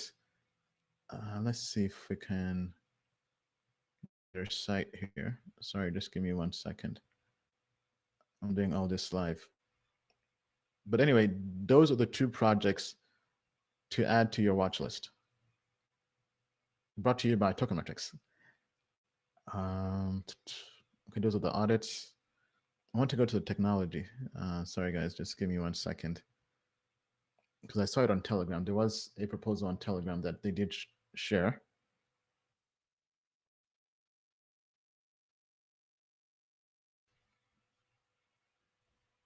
Okay, yeah, so this is from their governance forum, torn.community. So the token name is TORN. It's not trading anywhere yet, right? So you can't really buy it. Because see here, right? The Torn token was proposed by the Tornado Cash team back in December. Let me zoom in here. Right now it's basically locked, right? And they have to get 25,000 votes in favor of the proposal to signal the intention to vote, lock your token in governance. But anyway, best way to kind of keep tabs on this is just to join the community and just kind of see once it unlocks. Once it unlocks, pretty much gonna have to buy that on Uniswap. But I think this has potential. Good code, privacy is huge. There's also a text section in the forum. Okay,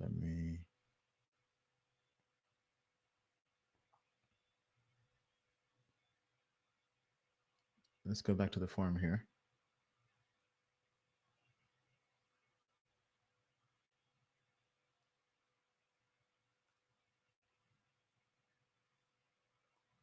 Development, right? So they have this pretty cool thing they're calling anonymity mining. Basically, liquidity mining that's private. You basically don't have to you basically can mine without disclosing your address. Pretty innovative, but definitely worth keeping on your watch list whenever they launch their token. Okay, let me get to the comments and see how we're doing. Tornado Cash is like Fala. We did look into Fala. Fala didn't score as high as Tornado Cash.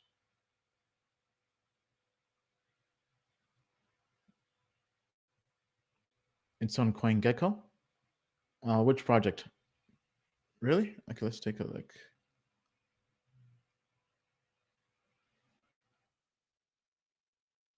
Okay, yeah, it is on CoinGecko, but it's not a preview.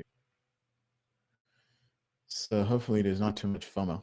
But I think this, the only downside I see is not every exchange might list this because of the whole privacy, right? Privacy coins have kind of not been listed by the top, especially the US exchanges, because of the whole regulatory environment around that. But even with no major exchange listing, I think this will get lots of liquidity on Uniswap and One Exchange. And I think some Asian exchanges would list it, right? But I think this is definitely worth keeping an eye on. Lots of people touch Dogecoin. When is Token Metrics 2.0 launching? This year. Time frame was probably, I would say Q2, but definitely we're trying to bring to Token Metrics 2.0 is going to be rebuilt from the ground up to be faster, better UI, more modern, and more data, right? Just a better product in general.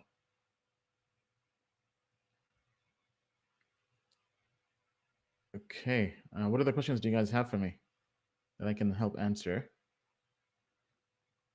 Then we can call this a night. Oh, wow. Too many comments here. My comment screen is freezing. Hedera Hashgraph, we covered it. Did we cover Hedera? We didn't cover it. Okay. Well, I would just look at that on Tokemetrics. But Hedera is a good project. I would say decent project. Maybe not the best investment right now in this market because they're more, because right now I'm kind of delving deeper into the whole degen world. But so what I currently have in my portfolio, which I've shared before, I'm heavy in Ethereum. I have Idle Finance. I have Perpetual Protocol. I have Synthetics. I have Uniswap, One Exchange. I have P Network. I have Helium Network. And those, for the most part, are the ones, right? Then I'm looking to get Tornado Cash. I'm looking to get, what's the other one? Give me 1 second if I can get my phone here.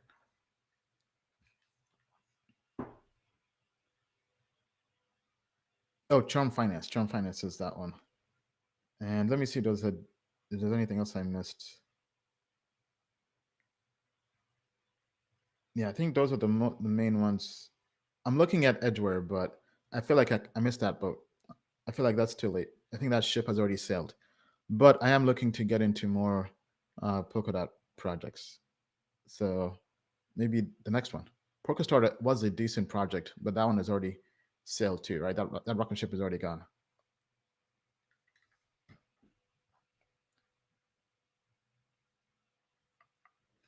Alpha Diallo, Ian, you should look into FWT.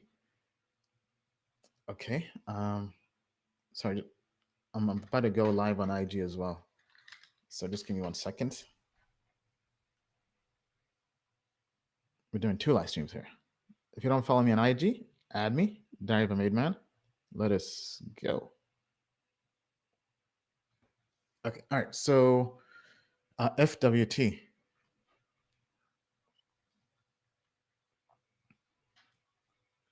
Okay, FWT token. Is that Freeway token? What's up, Farhan? Doing the live stream here. Okay. Maybe if you could share more info, because I'm not sure which project you're talking about. Freeway token, Orbit.io. Hey, what's up, everybody? On IG. Okay, yeah, this does not look like a good token. Sorry to judge a book by its cover, but not sure if this is what you mean.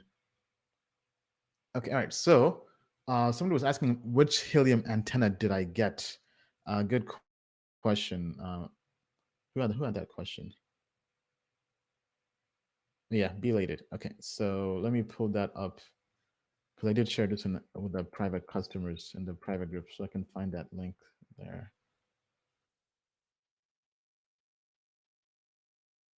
Well, it's from DigiKey, I believe.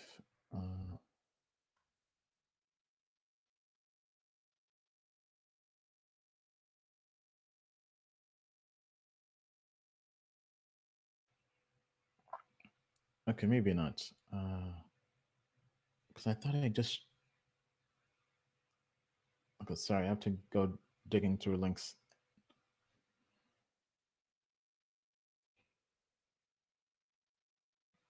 Okay, I think this is the one. You guys let me know if it looks like the one. So DigiKey is a digital equipment manufacturer. Okay, yeah. So OMB.915.B08F21. Right. So if we can click on the picture here, this is the helium antenna I got. Yeah. Yeah, because if you guys can see that here, right? And then if you can see this, it's huge. It's a beast. But honestly, I'm not so sure if it makes a big difference, because because it's hard to test, because each week, depending on how busy the network is, you get different amounts of tokens, right? So um, for those, hey IG, we're doing a live stream, 2 live streams here on IG and also on YouTube. Be sure to follow us on YouTube, Token Metrics. Okay, so I got this. Then you have to buy an adapter. But pretty much you can buy any antenna. The main thing is you have to make sure it's compatible with the helium, right? So the frequency range has to be pretty much from 902 to 928 megahertz. And then the adapter. So I believe it's an SMA adapter I had to buy on Amazon. Where's the manual? There should be a manual here. Yeah, data sheet. Okay, so once you know those specs, you can buy pretty much any antenna. All right, so this is a 915 megahertz antenna, HDBI. And the specs that you have to, yeah, so you want the highest dBi, and you want this frequency band, basically 902 to 928. And you want an N-type female connector. But this does not attach to the helium, so I had to buy an adapter on Amazon. So if you just say SMA adapter, so I bought a kit and it came with like everything. So like one of these, maybe this is it.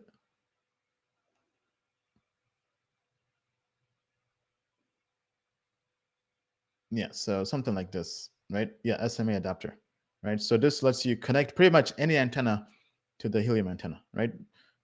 Definitely do your research first. There's also this link here from the helium forums. Let me pull it up.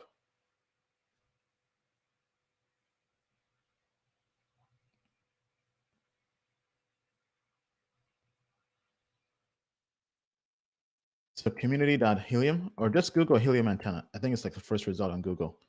We'll take it to the forum here where they break down how to build an antenna. So I've been thinking about doing this, but I'm not really in the right place to do something kind of like this. But outdoors is supposed to give you a better signal. Basically, outdoors and a higher and the higher you are is better, right? So something kind of like this. But I'm not quite there yet, but I am looking into it.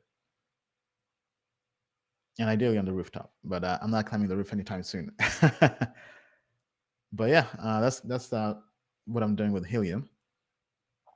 Okay, let's go back to the comments here. Love you guys. Love from Australia. Thank you, Eunice. Appreciate that. Okay, I think my comments have frozen. Let me check on my iPad here. Thoughts on Neo? Neo's dead, man. Honestly, Neo, well, dead is probably more figure of speech, but there are other opportunities where I would rather have my money than in Neo. Is there any mining opportunities like helium, etc., for the general public in Australia? Says Ronson. Not to my knowledge. Helium is currently only available in US and Europe, and they're launching in Asia this year. So I think that would include Australia, basically Oceania or Asia Pacific.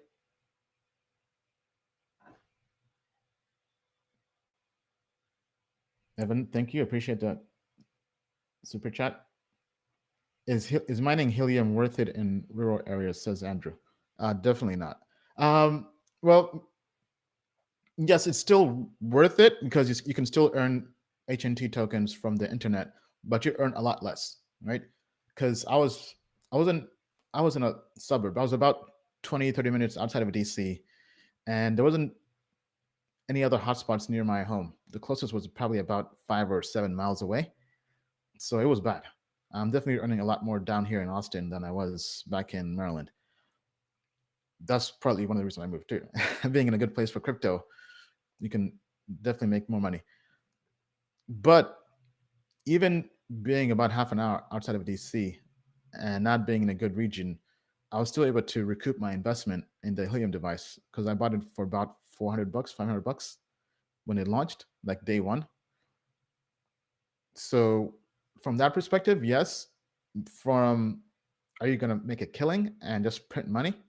No, but long term, it could still be good. Okay, somebody's saying new outdoor helium hotspots just became available. Helium is so undervalued, in my opinion. Great team and future use case. Yeah, I love it. Hey, what's up, IG? Somebody's trying to be in my video. XRP pump. I mean, XRP bounced back. We just covered that in the beginning of the live stream. What's up, everybody? Yeah, is that Ivan? Who's that? So many people on IG. Okay, all right. What questions do you guys want to know? How to mine Tornado? So I think that should be in the forum, but honestly, so my understanding is you have to provide liquidity, right? Let's go back to the Medium page here.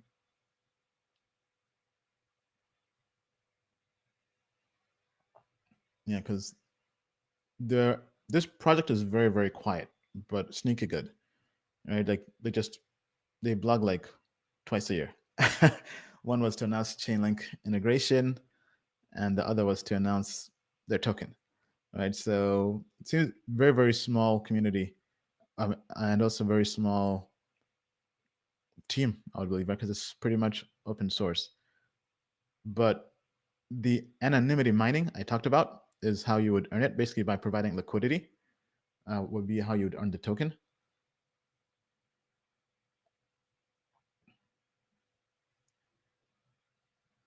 Shiba, I was looking into it. It looks like a pump and dump, honestly. Doge meme coin version 2, right? Because 24-hour trading volume, it says 44 million. It's up 216%. That's definitely not, I mean, that's definitely pump and dump, right? Not sure if that's because it's only trading on Uniswap, right? Which doesn't make any sense here because it says 44 million 24-hour trading volume, but the depth of the market, like selling 15 grand will move the market 2%, which tells me this is being manipulated. Like this does not seem healthy because 24 million, like let's compare this, right? 2% of the market for 15 grand. Let's go to the homepage here. All right, let's sort by 24-hour trading volume. And it was what? Shibu?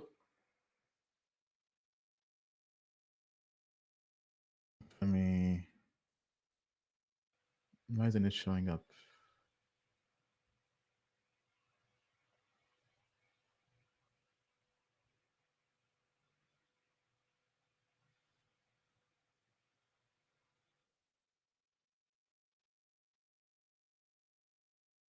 Okay, hold on. Sorry, guys.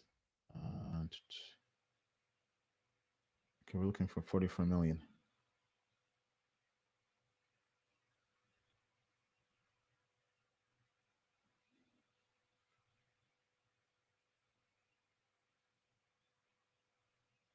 Okay, people are saying it's a Bitcoin pump.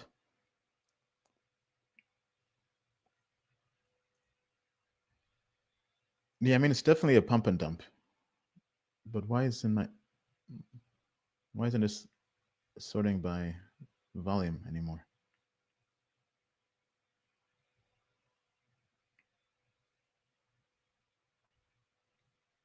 Okay, all right.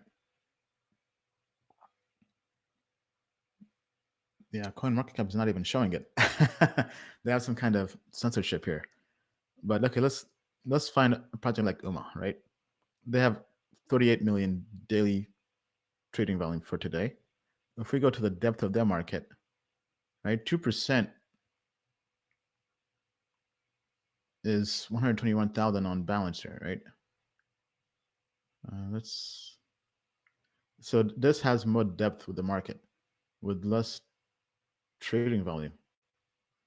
So yeah, I mean, there's definitely, I would not touch that, honestly. You'll get wrecked. You'll end up losing lots of money.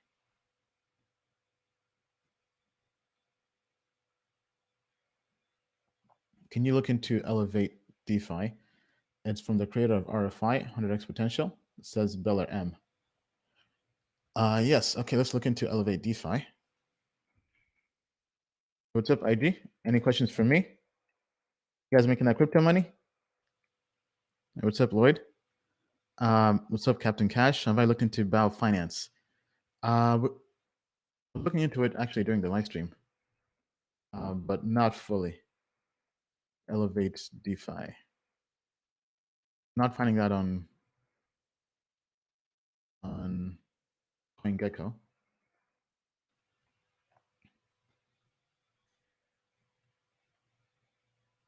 How much did I make so far? Is that my question or somebody else's question? What is the best DEX token after Uni? John asks. I would say 1inch Exchange. That's the one. 1inch Exchange is the future. The future of DeFi. That and Uniswap. If we go to 1inch Exchange, I don't even use Uniswap. I use 1inch Exchange to trade. Excuse me. I had to push the cough button. I mean, just look at this. Nice UI. Like, honestly, why would you use Uniswap anymore? This is why we had their CTO on co-founder for an AMA on the 100x show, right? But pretty much you can come here and connect your wallet and make trades. It has smart order routing, right? So let's say you want to sell, or let's say you want to buy. This is actually what I used to buy Perp and Idle Finance.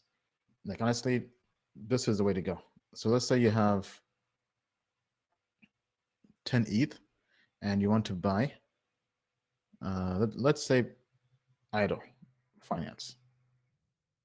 I think I had to add it as a custom token. Let me try Perp. Okay, yeah, they have Perpetual Protocol. So they'll go through here and tell you how liquid the market is.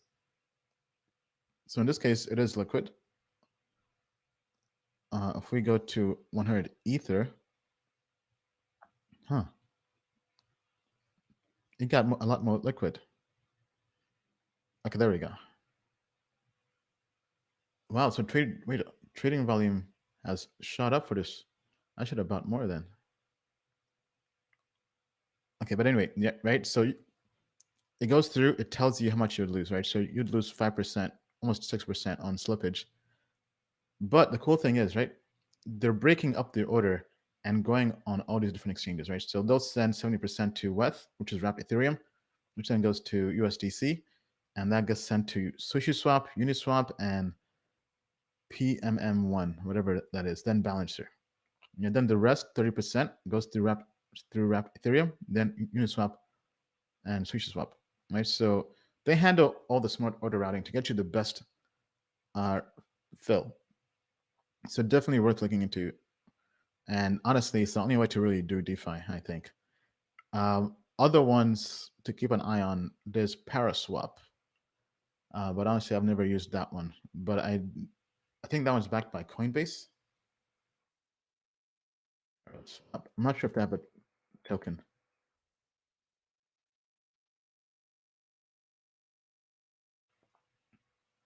Yeah, so the raise from Blockchain Capital, CoinGecko, and Alameda Research. Yeah, so kind of the same concept, right? You put in. So let's say we had what, 100 ETH, and wanted to buy. Let's see if they have idle finance. Oh, they do. Nice. Okay, all right. What app am I using? I'm using. I'm going through 1inch Exchange and also showing Paraswap. You guys can also watch the live stream on YouTube Token Metrics channel. Okay, so no liquidity. Okay, let's bring that down to 10 ETH. That's why I didn't buy more, because I wanted to buy a lot of idle. Well, because right now idle finance is 5% of my portfolio. I was looking to make it possibly even 10, but the liquidity just was not there. So I had to limit myself, right? So here, this splits it against, so 54% goes to SushiSwap, then the rest to Uniswap version 2.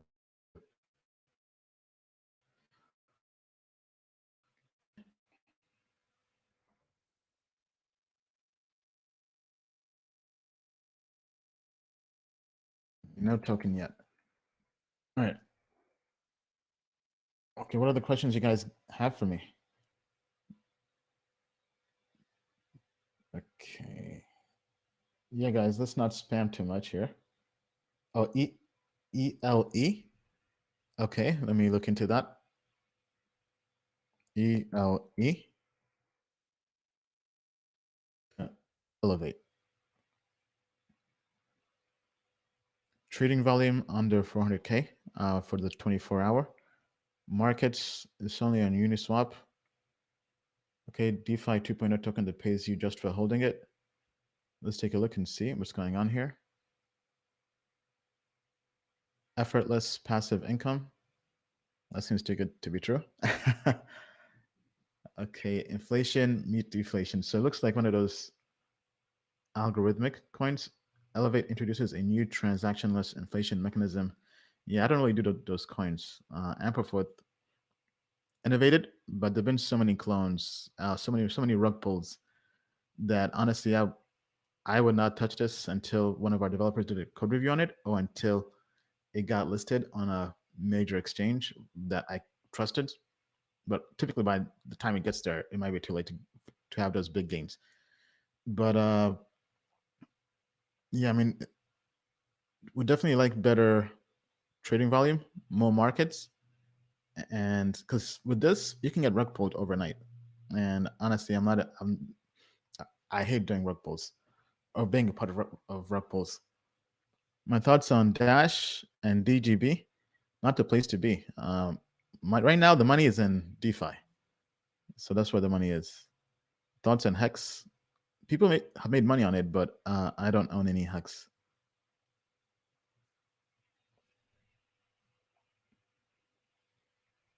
Thoughts on vector space AI?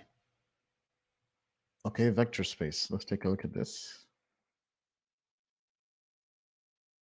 VXV.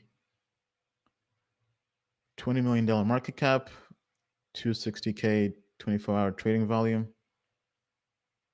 It's on Uniswap. The depth, this is, I can't touch this. I mean, it would drop 10% just to, I mean, it would drop 2% just with $3,000. So imagine putting in 30 grand to buy. You'd have to wait for like a while just to buy, or just pump the price. So like most of these degen coins, that's why I don't really touch them, because they're very illiquid, or you have to invest with small amounts. And especially when you're using Uniswap, One Inch Exchange, the gas fees sometimes aren't worth it if you're going to be using small amounts of money. So on-demand correlation matrix data sets. Okay. Yeah, honestly, this does not look like a good investment. Just looking at this. Biosciences. I don't know any biosciences token that has ever done well. So, I mean, sometimes you got to judge a book by its cover. Now, it can pump because it's degen. But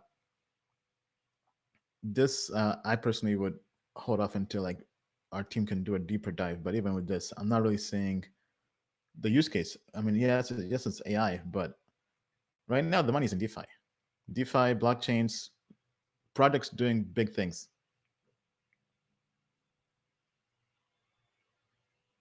What names would you buy at current prices?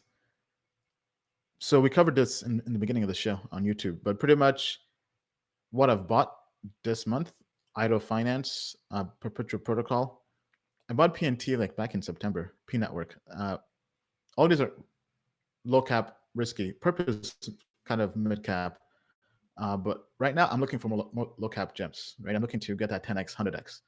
So, but the way we do it is we first do a code review, make sure it's legit, and then we look for projects that are undervalued. Right. So if we can get those two things right, the chances of doing very well, because projects with great tech will survive the bear market. Yes, they may crash and lose value, but they'll weather the storm, right? And right now, I'm basically value investing.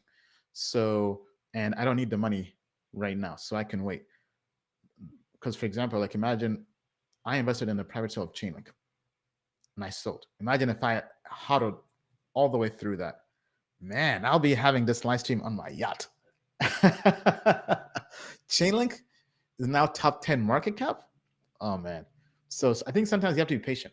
That's why when I see people saying they're trying to trade projects, I mean, yes, I get that perspective if you're trying to kind of flip things very quickly.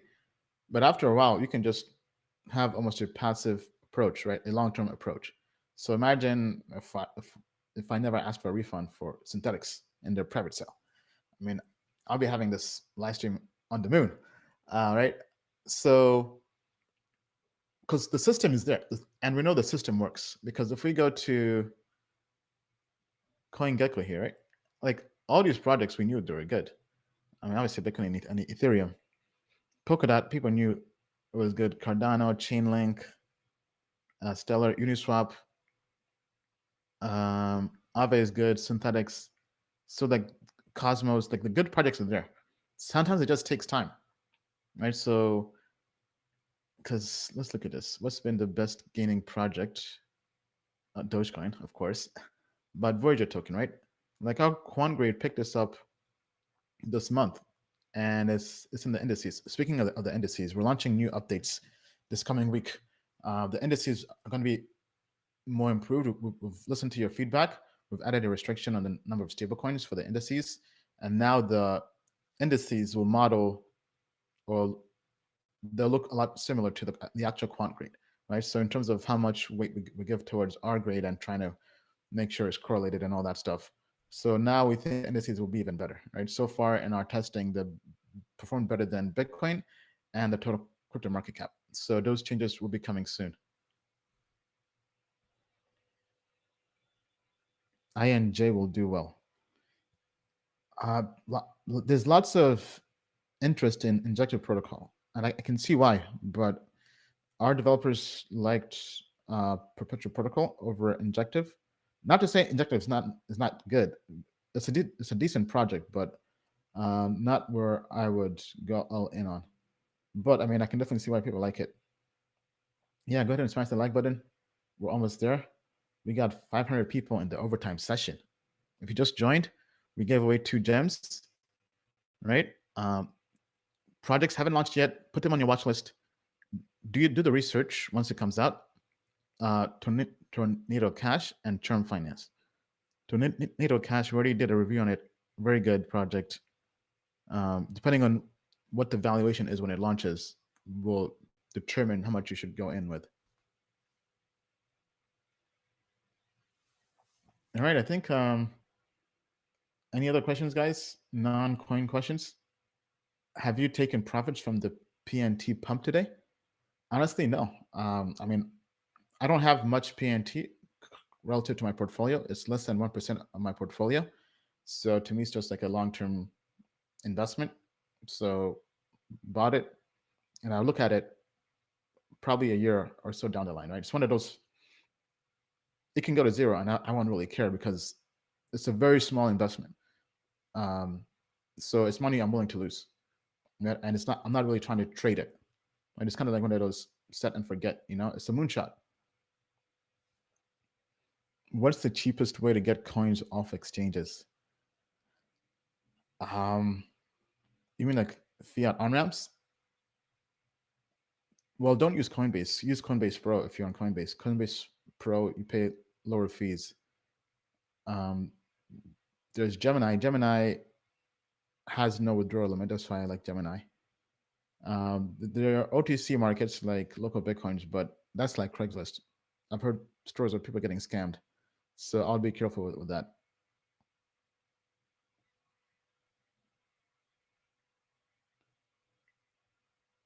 Okay. Lending block? Lending block is dead, man. RIP, lending block. Deeper Network is doing something like Helium with different use case. Okay, is that on CoinGecko? Let's take a look.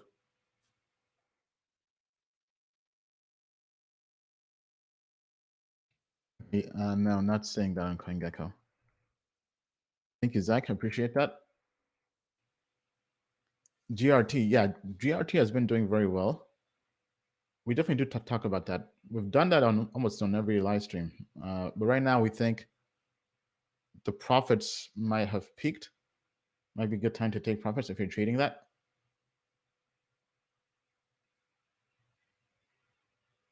All right, I think let's wrap it up there then. Okay, all right. Well, if you enjoyed the live stream, be sure to smash the like button, subscribe, put on alerts, and we'll see you next week. We're going to end things out with Moon Lambo, because right now we're in alt season. It's been a hell of a week. And as we like to say, We just landed on the moon. the moon is not the limit. To the moon and beyond. Thank you, Crypto family. See you next week.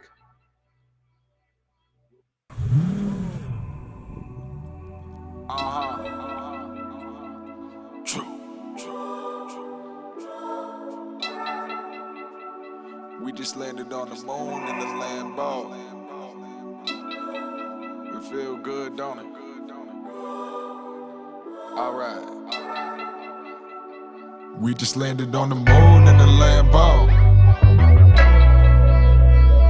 Taking pictures with the zoom and the angle.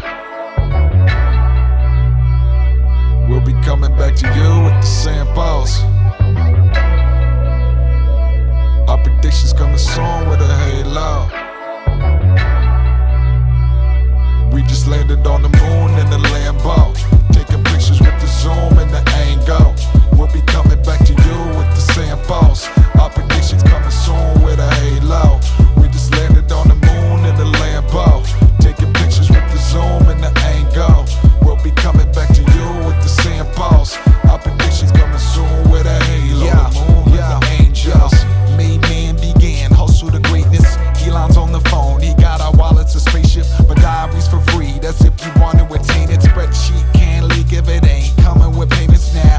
I give the blueprint to Bill, making the moon the plan. I went from being a lunatic to a lunar land. You day to day it, you make it no matter who the man. My chart is shooting in, tell me if it's cool to land. From my ICOs, my coins points mushroom like Marios. I might take it to Mars, my portfolio can bring my whole entourage like I'm Arigo. Because moon in the Lambo, ain't a hater who presume where we can't go.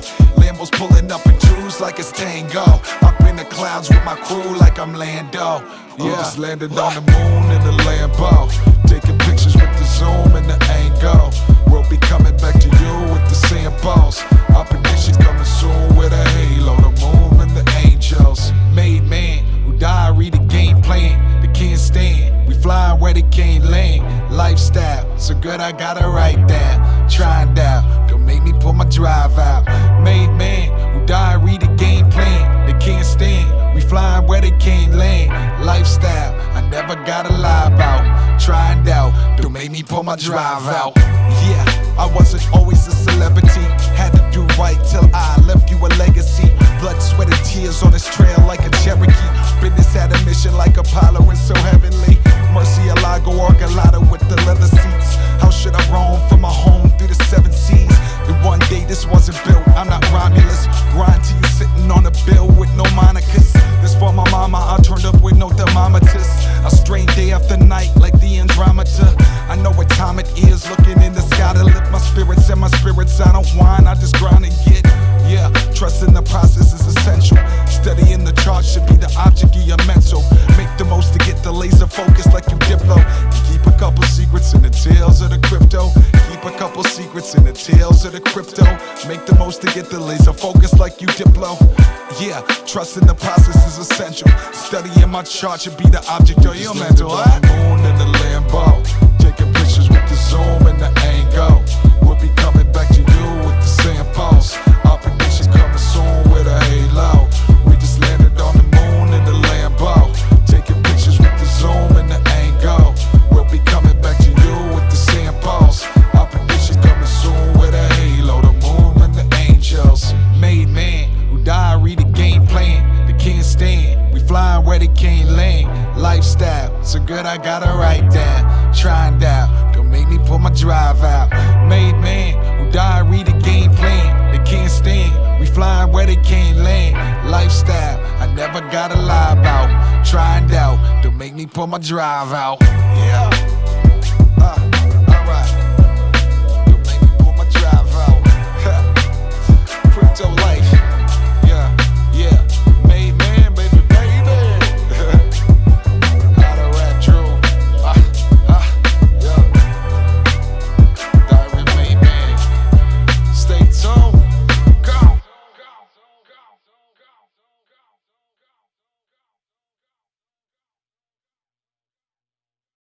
Token Metrics is a cryptocurrency investment platform that helps users leverage machine learning to become better crypto investors. Our in-depth analysis helps eliminate the emotions of investing, find profitable investment opportunities, and filters out scams. Learn more at tokenmetrics.com.